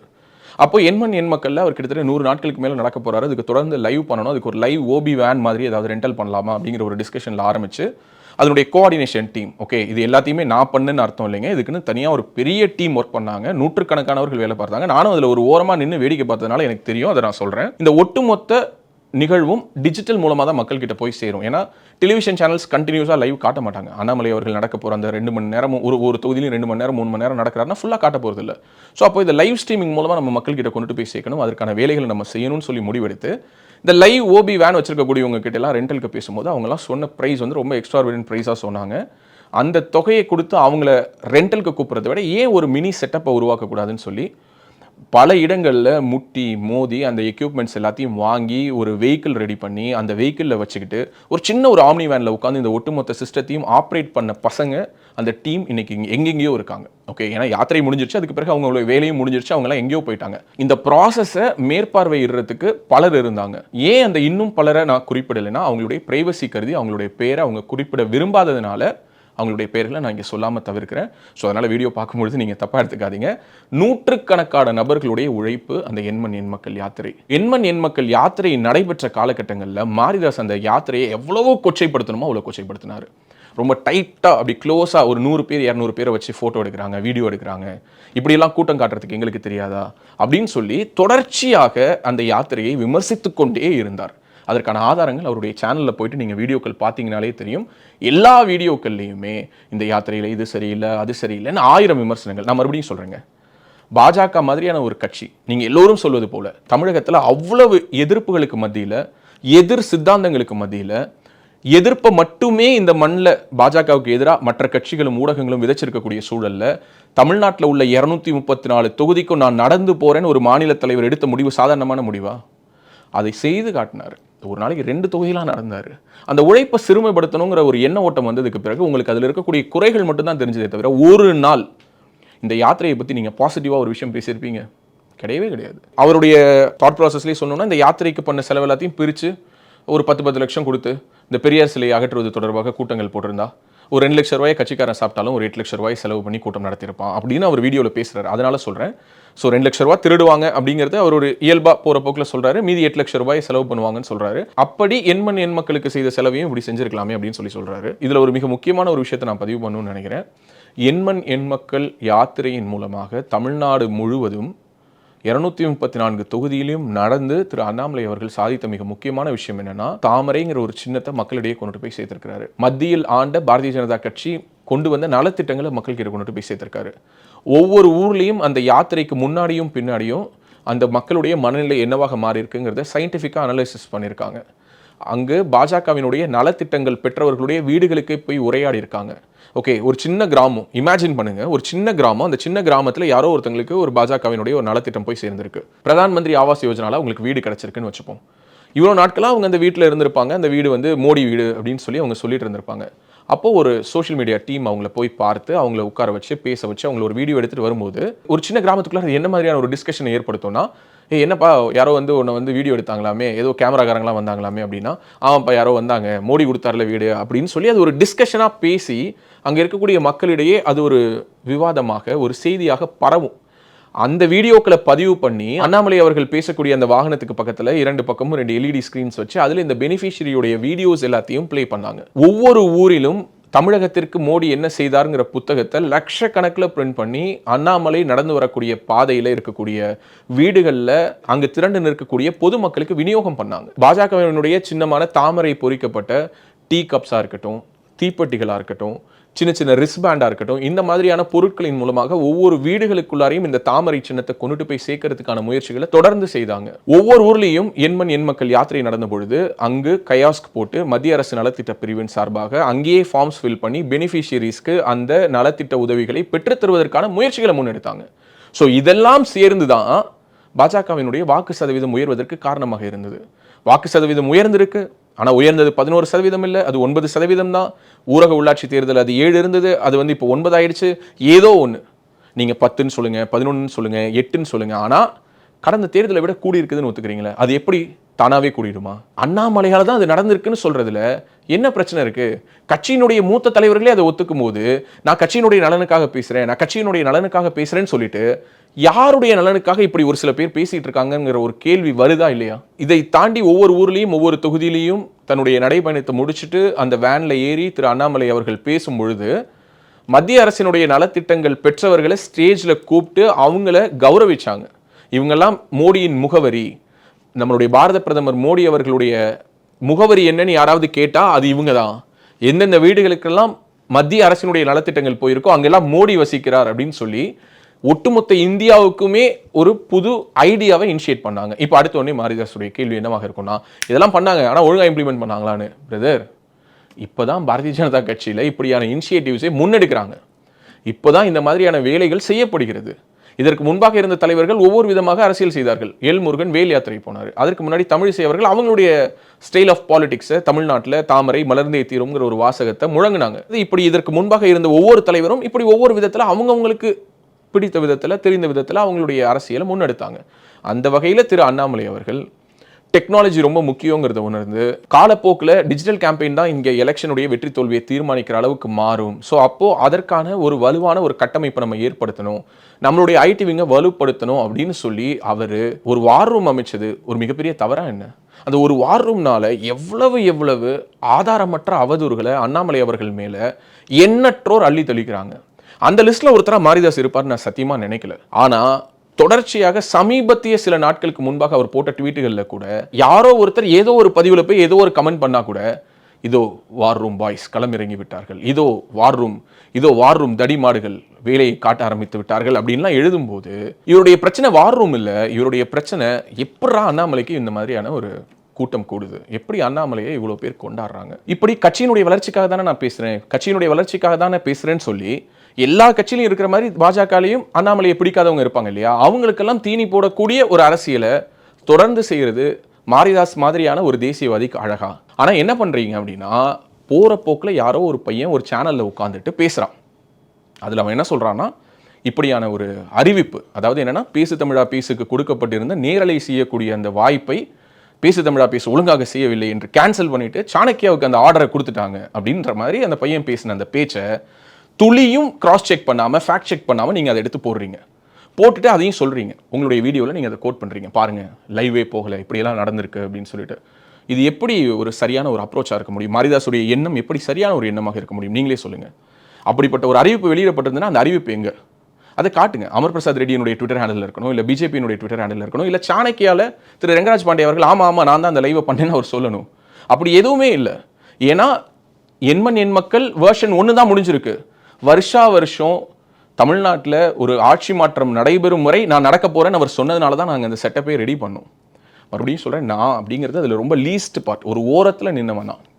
பேசு தமிழா பேசு டீம்லேருந்து 2 பேர் அந்த களத்துக்கு போயிட்டு, கார்த்திக் ஏற்கனவே இங்கே பேசு தமிழா பேசில் ஒர்க் பண்ணிவிட்டு இப்போ வேறொரு நிறுவனத்தில் பணிபுரிய போயிருக்கிறார், அவரும் கிரணும் அஃபீஷியலாக அந்த யாத்திரையில் பல நாட்கள் பங்கெடுத்து அங்கிருந்து நம்ம சேனலுக்கும் லைவ் கொடுத்து கூடுதலாக மீடியா கோஆர்டினேஷன்ஸும் பார்த்துக்கிட்டாங்க. இதுதான் கலை யதார்த்தம்.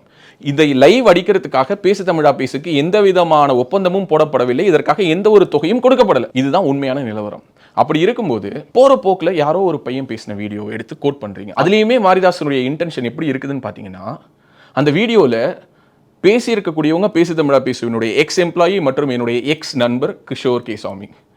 தெளிவாக அதில் கிஷோர் கே சாமியினுடைய முகத்தை அவருடைய போர்ஷன்ஸ் எல்லாத்தையும் கிராப் பண்ணிவிட்டு பேசு தமிழா பேசுங்கிற பேரை சொல்லாமல் தான் நான் இந்த வீடியோவை போட்டேன், ராஜவேல் நாகராஜன்கிற பேரை கூட கோட் பண்ணாமல் நான் போட்டேன்னு மாரிதாஸ் ரொம்ப ஜெனரஸாக காட்டிக்கணும்ல தான் ஒரு பெருந்தன்மை மிக்கவர்னு. அதனால் ஒரே ஒரு இடத்துல மட்டும் பேசு தமிழா பேசுங்கிறது வருது, மற்ற இடத்துலலாம் அதை மியூட் பண்ணிட்டாரு. பின்னாடி நான் இருக்கக்கூடிய ஃபோட்டோ இருக்குது. ஆனால் இதில் ரொம்ப கிளவராக ஒரு விஷயம் பண்ணியிருக்கிறார். என்ன பண்ணுறாருன்னா, கிஷோர் கே சாமியை அந்த ஃப்ரேம்லேயே காட்டலை. ஏன்னா கிஷோர் கே சாமியை காட்டி இந்த வீடியோவை போட்டிருந்தா நீங்கள் எல்லாரும் என்ன பண்ணியிருப்பீங்க? அந்த வீடியோவை அப்படி தட்டி விட்டுட்டு போயிருக்க மாட்டீங்க. அந்த வீடியோவை எடுத்து மக்களிடம் பரப்புவதன் மூலமாக அண்ணாமலை தவறான முடிவுகள் எடுத்துட்டாரு, தவறான நபர்களை ப்ரொமோட் பண்ணிட்டாரு. இங்கே 100 சேனல்னு சொல்லி 50 சேனல் உருவாக்கிட்டாங்க. 50 கூட இல்லை, 5 கூட இல்லை, 2 கூட இல்லை, முட்டை சேனலே உருவாக்கலை. மாரிதாஸ்க்கு மட்டுமல்ல எல்லோருக்கும் சொல்வதற்கு உரிமை இருக்குது. ஆனால் நான் பதில் சொல்ல வேண்டிய கடமை யாருக்கு இருக்குங்கிற ஒரு கேள்வி இருக்கு இல்லையா? அப்படி பார்த்தா பாஜகவினுடைய ஒரு கடைக்கோடி காரியகர்த்தாவுக்கு கூட நான் பதில் சொல்லுவேன். மாநில தலைவர் திரு அண்ணாமலை அவர்களுக்கு பதில் சொல்லுவேன். நான் மாரிதாஸ்க்கு பதில் சொல்ல மாட்டேன். திரும்பவும் நான் தெளிவாக சொல்கிறேன், இந்த வீடியோ முழுக்க என்னை நம்பி பேசு தமிழா பேசுவ நம்பி பேசு தமிழா பேசுவனுடைய இன்டெகிரிட்டி மேலே நம்பிக்கை வச்சு பயணிக்கக்கூடியவங்களுக்கு தான். சரி, ஓகேங்க, திடீர்னு ஏன் உங்களை நோக்கி இந்த மாதிரியான பிரச்சனைகள்லாம் வருது? திடீர்னு பார்த்தா கிஷோர் கே சாமி வந்து ஒரு வீடியோ போடுறாரு, அதில் வந்து உங்களை பற்றி அலிகேஷன்ஸ் வைக்கிறாங்க, உங்களுடைய எக்ஸ் எம்ப்ளாயி வந்து வீடியோ போடுறாரு, திடீர்னு மாரிதாஸ் வீடியோ போடுறாரு. எனக்கும் தெரியாதுங்க. நான் என்னுடைய வேலையை பார்த்துட்ருக்கேன். நான் அதை ரொம்ப உண்மையாக பார்க்குறேன்னு நான் நம்புகிறேன். ஒரு சில பேர் கூட சொன்னாங்க, இல்லைங்க நீங்கள் சனாதன தமிழர் சங்கம் நடத்திட்டீங்க, அதில் வந்து ட்ரிகர் ஆகிட்டாங்க. எனக்கு தெரியாது. இல்லைங்க உங்கள் சேனலை நோக்கி வந்து அவங்களுடைய ஆடியன்ஸும் மைக்ரேட் ஆகிறாங்கன்னு நினைக்கிறாங்க. எனக்கு தெரியாது. இல்லைங்க அவங்க மட்டும் இங்கே மோனோபொலியாக கடை விரிச்சிருந்தாங்க, இன்றைக்கி அந்த கடையில் அவங்களுக்கு சில ஷார்ட்டேஜஸ் வருது, இங்கே இருக்கக்கூடிய ஒட்டுமொத்த அனுகூலங்களும் அவங்களுக்கு மட்டும் தான் கிடச்சிட்டு இருந்தது, ரைட் விங்னாலே தாங்க தான் அடையாளங்கிற மாதிரி அவங்க எஸ்டாப்ளிஷ் பண்ணியிருந்தாங்க, அதில் சில பேர் வரது அவங்களுக்கு விருப்பம் இல்லை, எனக்கு தெரியாது. ஸோ இந்த மாதிரி என்கிட்ட வந்து எவ்வளோ பேர் சொன்னாலும் அவங்ககிட்ட நான் சொல்கிறது ஒரே ஒரு விஷயம் தான், இல்லைங்க இது எனக்கு தெரியாது. ஏன்னா அவங்க எல்லார் மேலேயும் எனக்கு மரியாதை இருக்குது, அவங்க எல்லாரையும் நான் விமர்சிச்சிருக்கேன். ஆனால் இன்றைக்கி அவங்க எல்லார் கூடயும் நான் நட்பு பாராட்டணும்னு நினைக்கிறேன். இன்னும் சொல்லப்போனால் எல்லோரும் இணைந்து செயல்படணும்னு நினைக்கிறேன். ஆனால் இப்படியான மனசுக்குள்ளார பல்வேறு விதமான ஒரு வன்மத்தை வைத்துக்கொண்டு வெளியில் என்னால் நட்பு பாராட்ட முடியாது. ஏன்னா சில வாரங்களுக்கு முன்பாக கூட நான் இந்த வீடியோவில் ஏற்கனவே குறிப்பிட்ட மாதிரி மாரிதாஸ் அவர்கள் என்னை அப்ரோச் பண்ணும்போது ஒரு யூடியூப் சேனல் விலைக்கு வேணும் பிரதர், நான் வாங்கி நடத்தலான்னு இருக்கேன்னு சொல்லும்போது நான் ரொம்ப ஓப்பன் மைண்டடாக, பிரதர் இப்படி ஒரு சேனல் இருக்குது, எடுத்து நீங்கள் பண்ணுங்கள், ஈவன் எக்யூப்மெண்ட்ஸோட கூட சேர்த்து எடுத்து பண்ணுங்கன்னு சொன்னேன். இல்லை பிரதர் எனக்கு எக்யூப்மெண்ட்ஸ்லாம் வேண்டாம், ரெண்டாவது இந்த எக்யூப்மெண்ட்ஸ் போட்டிருக்கக்கூடிய வேல்யூவேஷன் எனக்கு செட் ஆகலை, நான் சேனல் எடுத்து நடத்துகிறேன் அப்படின்னு சொல்லிட்டு ஸ்ட்ரெயிட்டாக 1 மில்லியன் சப்ஸ்கிரைபர் இருக்கக்கூடிய சேனலை வாங்குறதுக்காக தன்னுடைய சுதேசி அவேக் அரைஸ் மூவ்மெண்ட் மூலமாக பேமெண்ட் பண்ணவர் தான் மாரிதாஸ். நான் இதை எதுக்காக சொல்றேன்னா, தொடர்ச்சியாக அவர் பல வீடியோக்கள் என்ன சொல்றாருன்னா, திடீர் ஆதரவாளர்கள், திடீர் ஒட்டுண்ணிகள், திடீர் பலனடைபவர்கள்னு சொல்றாரு. நான் அதையே உங்ககிட்ட சொல்றேன், பலகாலமாக ஒட்டுண்ணியா இருக்கிறவர், பலகாலமாக பலனடைகிறவர்னு உங்களை பார்த்து சொன்னால் அது சரியா இருக்குமா? நீங்களும் உங்களுடைய சோஷியல் மீடியா கம்யூனிட்டி ஹேண்டிலில் மாரிதாஸ் சேனலுக்கு உதவி பண்ணுங்க, மாரிதாஸ் சேனலுடைய ரெவென்யூக்கு சப்போர்ட் பண்ணுங்கன்னு சொல்லி உங்களுடைய சுதேசி அவேக் அரைஸ் மூவ்மெண்ட்டுடைய அக்கௌண்ட் நம்பரை கொடுக்குறீங்க. அதுக்கு எவ்வளோ டொனேஷன்ஸ் வருது, எவ்வளோ பேர் எங்கேருந்து என்னென்ன வாங்கி கொடுக்குறாங்க, வெளிநாடுகள்லேருந்து எக்யூப்மெண்ட்ஸ் வாங்கிட்டு வந்து கொடுத்து உங்கள் மேலே அன்பை பொழியக்கூடிய அளவுக்கு பல சப்போர்ட்டர்ஸ் இருக்கிறாங்க. அப்படிங்கிற சூழலில் மாரிதாஸ் மாதிரியான ஒரு நபர் இதில் இவ்வளவு தீவிரமாக கிஷோர் கே சாமி செட் பண்ணுற ஒரு நரேட்டிவை தூக்கி சுமக்க வேண்டிய அவசியம் என்ன? இது அதிமுகவினுடைய நரேட்டிவ் அப்படிங்கிறதுல எனக்கு துளி கூட மாற்றுக்கிறது கிடையாது. ஏன்னா தொடர்ச்சியாக அவங்களுடைய ஹிட் ஜாபில் அவங்க என்ன டார்கெட் பண்ணிக்கிட்டே இருக்காங்க. நான் விக்டிம் கார்டெலாம் ப்ளே பண்ணல. நான் இப்போவுமே ஒரு விஷயத்தை ரொம்ப தெளிவாக பதிவு பண்ணணும்னு நினைக்கிறேன். We are an entity, we operate and business. ஆனால் அதிலும் எங்களுக்கென்று சில கண்ணியம் இருக்கிறது என்று நான் ரொம்ப உறுதியாக நம்புகிறேன். அண்ட் இது எல்லாத்தையும் தாண்டி தனிப்பட்ட முறையில் ராஜவேல் நாகராஜன் ஆகிய எனக்கும் திரு அண்ணாமலை அவர்களுக்கும் இருக்கக்கூடிய பாண்டிங் என்னங்கிறத நான் பொதுவெளியில் நிரூபிக்க வேண்டிய அவசியமே இல்லை. ஏன்னா அவர் எனக்கு ஒரு அண்ணன் மாதிரி. ஓகே, அண்ணன் மாதிரி இல்லை, அவர் எனக்கு அண்ணன் தான். ஸோ இப்படியான ஒரு உறவு எங்கள் 2 பேருக்கு இடையில் இருக்குது. இந்த உறவுக்குள்ளார ஒரு மிஸ்கம்யூனிகேஷனை, ஒரு மிஸ் அண்டர்ஸ்டாண்டிங்கை உருவாக்கிடணும் அப்படின்னு சொல்லிட்டு இப்படி பல்வேறு விதமான பிரயத்தனங்களை பல்வேறு விதமாக பலர் எடுத்துக்கொண்டிருக்காங்க. ஆனால் அதுக்கு அவங்க பல்வேறு முகமூடி போட்டுக்கிறாங்க. என்னென்னா, அண்ணாமலை வந்து இப்படி ஜால்ரா அடிக்கிறவங்களை ஊக்குவிக்கிறாரு, ராஜவேல் நாகராஜன் வந்து வார் ரூம் நடத்துறாரு, ராஜவேல் நாகராஜன் சொல்கிறத அண்ணாமலை கேட்பாரு. இப்படியெல்லாம் தவறான புரிதல்களை வச்சுக்கிட்டு அந்த புரிதல்களை இன்னொருத்தவங்களுக்கு கடத்திக்கிட்டு அதன் மூலமாக நீங்கள் என்ன அடையணும்னு நினைக்கிறீங்க? நான் ரொம்ப வெளிப்படையாக சொல்கிறேன். நான் இந்த சித்தாந்தத்தை நோக்கி நகர்ந்து வந்தேன்னா அதற்கு 2 மிக முக்கியமான காரணங்கள். ஒன்று பாரத பிரதமர் மோடி அவர்கள், மற்றொருவர் திரு அண்ணாமலை அவர்கள். இந்த 2 பேர் தான் என்ன இப்போ இந்த இடத்துல உங்கள் முன்னாடி உட்கார வச்சிருக்காங்க. நான் ரொம்ப உறுதியாக நம்புகிறேன். அதே மாதிரி நான் ஏற்கனவே இந்த வீடியோவில் சொன்னது தான், பாஜகவினுடைய சித்தாந்தத்தை வலுப்பெற செய்வதற்கு இந்த 100 யூடியூப் சேனல்ஸ் இல்லை, இன்னும் 1000 யூடியூப் சேனல் வந்தாலும் அதற்கான தேவை இருக்குது, அதற்கான ஸ்பேஸ் இங்கே இருக்குது. அந்த 1000 சேனல்ஸையும் ஊக்குவிக்கிறதுக்கு மக்கள் தயாராக இருக்காங்க. மக்கள் தான் டிசைட் பண்ணணும் எந்த சேனலை அவங்க சப்போர்ட் பண்ணணும், எந்த சேனலை அவங்க சப்போர்ட் பண்ணக்கூடாதுன்னு. இப்போ மாரிதாஸ் இருக்காரு, மாரிதாஸ் என்ன சொல்கிறாரு, எல்லா வீடியோலையும் சொல்கிறாரு, இங்கே வந்து கட்சியில் மூத்தவங்க இருக்காங்க, கட்சிக்கு பல காலமாக பயணித்தவர்கள் இருக்காங்க, அவங்களுக்கெல்லாம் வந்து ஏன் வந்து பாஜக எதுவும் செய்ய மாட்டேங்குது, ஏன் வந்து இந்த யூடியூப் சேனல்ஸில் ஃபோக்கஸ் பண்ணுறாங்க, ஏன் டிஜிட்டலி ஃபோக்கஸ் பண்ணுறாங்க, அதே கேள்வி தான் மாரிதாஸுக்கும் வைக்கிறேன். மாரிதாஸுக்கும் ரொம்ப நல்லா தெரியும், மாரிதாஸ் ஆதரிப்பவங்களுக்கும் தெரியும், மாரிதாஸ் என்ற ஒரு தனிப்பட்ட நபரை முழுவதுமாக ஃபண்டு பண்ணி அவரை பேக்கப் பண்ணுறது இங்கே இருக்கக்கூடிய ஒரு ஆர்கனைசேஷன், மதிப்புக்கும் மரியாதைக்கும் உரிய ஒரு ஆர்கனைசேஷன். அதனால் இந்த ஆர்கனைசேஷன் மேலே எந்த விதமான ஒரு விமர்சனத்தையும் நான் வைக்க விரும்பலை. ஆனால் ஒரு கேள்வியை நான் முன்வைக்கணும்னு நினைக்கிறேன். அந்த ஆர்கனைசேஷனில் உங்களை தாண்டி தியாகம் பண்ணவங்க யாருமே இல்லையா? அந்த ஆர்கனைசேஷனுக்காக உயிரை விட்ட நபர்கள் இல்லையா? அந்த ஆர்கனைசேஷனுக்காக தன்னுடைய வாழ்க்கையை தியாகம் பண்ணவங்க இல்லையா? அவங்களுக்கெல்லாம் கொடுக்காத முக்கியத்துவத்தை அந்த ஆர்கனைசேஷன் உங்களுக்கு கொடுக்குது. அது எந்த வகையில் சரி அப்படின்னு கேள்வி கேட்டால் எவ்வளோ முட்டாள்தனமாக இருக்கும்.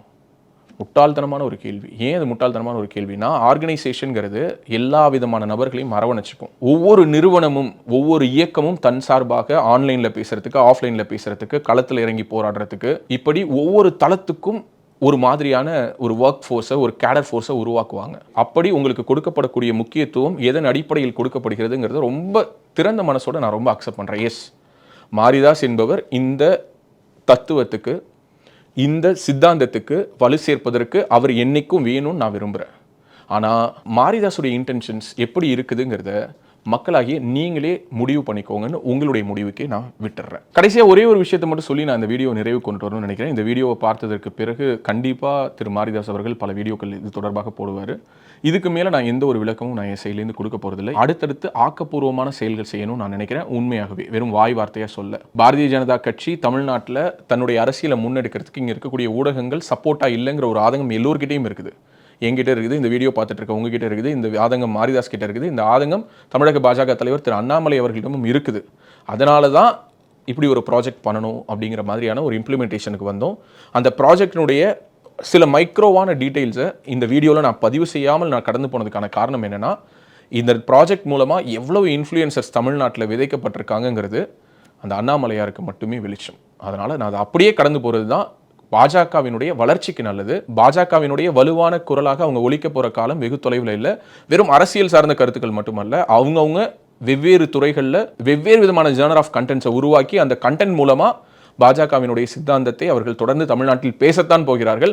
அன்னைக்கு கூட நான் அந்த கிரெடிட் எடுத்துக்க மாட்டேன். இவங்களெல்லாம் நாங்கள் தான் ஸ்பாட் பண்ணோம், இவங்களாம் எங்கள் ப்ராஜெக்டுடைய ஃபைண்ட் அப்படின்னு நான் சொல்லவே மாட்டேன். ஏன்னா இந்த வீடியோலேயே பல இடங்களில் நாங்கள் போட்ட நான் டிஸ்க்ளோஷர் அக்ரிமெண்ட்டை மீறி தான் பல விஷயங்களை பதிவு பண்ணியிருக்கேன். ஏன்னா தொடர்ச்சியாக ஒரு நபர் நான் மட்டும்தான் சரி, இங்கே எல்லோருமே தவறு, குறிப்பாக அண்ணாமலை தவறு, இங்கே கட்சியினுடைய நலன் தான் முக்கியம், இங்கே கட்சியினுடைய நலன் தான் முக்கியம் அப்படின்னு சொல்லிட்டு கட்சியை எப்படியெல்லாம் சிறுமைப்படுத்த முடியுமோ அது அத்தனை விஷயங்களையும், இவ்வளவுக்கும் அவருக்கு யாரிடம் பேச வேண்டும் என்றாலும் அவருக்கு ஆக்சஸ் இருக்கு. அவர் நினைச்சாருன்னா அவருடைய கருத்தை யார்கிட்ட வேணாலும் தனிப்பட்ட முறையில் ஃபோன் பண்ணி சொல்ல முடியும், நேரடியாக கூப்பிட்டு பேச முடியும். அவருக்கு இருக்கக்கூடிய சோர்சஸ் அண்ட் கான்டாக்ட்ஸ் மூலமாக அவரால் தொடர்பு கொண்டு இங்கே பேச முடியாதவர்கள் என்று யாருமே கிடையாது. இருந்தும் கூட அனைத்தையும் நான் ட்விட்டரில் தான் பேசுவேன், நான் வீடியோ போட்டு தான் பேசுவேன், அந்த வீடியோவை நான் கிராஸ் செக் கூட பண்ணாமல் தான் போடுவேன், அதில் என்னுடைய தனிப்பட்ட வன்மத்தெல்லாம் நான் தீர்த்துப்பேன்னு ஒரு நபர் நிற்கிறாருன்னா, இந்த நபரை அடையாளம் கண்டு அவரை இல்லைங்க நீங்கள் பண்ணுறது தப்பு, இப்படி எல்லார் மேலேயும் நீங்கள் அலிகேஷன்ஸ் வச்சுட்டு நீங்கள் நல்லவர், நான் மட்டும்தான் நல்லவர் அப்படின்னு சொல்லி நீங்கள் நிறுவ முற்பட்டீங்கன்னா எதிர் திசையில் இருக்கிறவனுக்கும் சொல்கிறதுக்கு சில விஷயங்கள் இருக்குங்கிறத பதிவு பண்ணணுங்கிறதுக்காக தான் இந்த வீடியோவே நான் பண்ணேன். இது எல்லாத்தையும் தாண்டி தமிழ்நாட்டில் பாஜகவினுடைய சித்தாந்தத்தை மக்கள்கிட்ட கொண்டுட்டு போய் சேர்க்கறதுக்கு இங்கே இருக்கக்கூடிய ஊடகங்கள் எவ்வளோ பெரிய ஒரு தடையாக இருக்காங்கன்னு உங்களுக்கே தெரியும். ஒன் சைடட் ஊடகமாக தான் இங்கே பல ஊடகங்கள் இருக்குது. விவாதத்துக்கு செல்லக்கூடிய பாஜகவினரை சிறுமைப்படுத்துறது, வரக்கூடிய மாற்றுக் கட்சியினரோடு சேர்ந்து நெறியாளரும் ஒரு கட்சியை சேர்ந்தவராக மாறிக்கிட்டு பாஜகவுக்கு எதிரான அவதூறுகளை வைக்கிறது, பாஜகவுக்கு எதிரான செய்திகளை பரப்புறதுன்னு இங்கே இருக்கக்கூடிய ஊடகங்களை தடுப்பாட்ட மாடி வெல்ல முடியாது. அடிச்சு ஆடணும்னா அதுக்கு இந்த 100 இல்லை, இன்னும் 1000 பேர் வந்தாலும், திரும்பவும் சொல்கிறேன், இன்னும் 1000 பேர் வந்தாலும் அதற்கான அவசியம் இருக்குது. அதனால தான் சொல்கிறேன், இன்னும் 1000 ரெங்கராஜ் பாண்டேக்கள் வேண்டும், இன்னும் 1000 மாரிதாஸ்கள் வேணும், இன்னும் 1000 கார்த்திக் கோபிநாத் வேணும், இன்னும் 1000 போலி டாக்ஸ் வேணும், இப்படி இன்னும் 1000 சேனல்கள் வேண்டும். ஏன்னா நமக்கு எதிர் திசையில் இருக்கிறவங்க நம்மளை விட 1000 மடங்கு கூடுதல் பலத்தோடு நிற்கிறாங்க. அப்படிப்பட்டவர்களை எதிர்கொள்றதுக்கு இப்படியான படை அவசியம். இது காலத்தினுடைய கட்டாயம் அப்படிங்கிறது என்னுடைய தாழ்மையான கருத்து என்று கூறி இந்த வீடியோ இவ்வளோ நேரம் பொறுமையாக பார்த்த எல்லோருக்கும் என்னுடைய நன்றியை நான் பகிர்ந்துக்கிறேன். இதற்கு மேலே மாரிதாஸ் இப்படி ஒரு வீடியோ போட்டாரே அப்படின்னு நீங்கள் என்கிட்ட கேட்டிங்கன்னா என்கிட்ட சொல்கிறதுக்கு எதுவும் இல்லை. என் மனதில் இருந்ததை நடந்தபடி உள்ளபடி சொல்லியிருக்கேன். மீண்டும் ஒரு முறை ஒரு விஷயத்தை ரொம்ப அழுத்தமாக சொல்லணும்னு நினைக்கிறேன். இந்த வீடியோ மாரிதாஸுக்கு நான் கொடுக்குற விளக்கம் இல்லை. ஓகே, இந்த வீடியோ பேசு தமிழா பேசுவ ராஜவேல் நாகராஜனை நம்பி பயணிக்கக்கூடிய இந்த உலகத்தினுடைய ஏதோ ஒரு மூலையில் இருக்கக்கூடிய அந்த நல்ல உள்ளத்திற்காக நாங்கள் கொடுக்கணும்னு நினச்ச ஒரு விளக்கம். அதை முழுமையாக கொடுத்துருக்குறேங்கிற நம்பிக்கையில் உங்ககிட்ட இருந்து விடைபெறுறேன். நன்றி, வணக்கம்.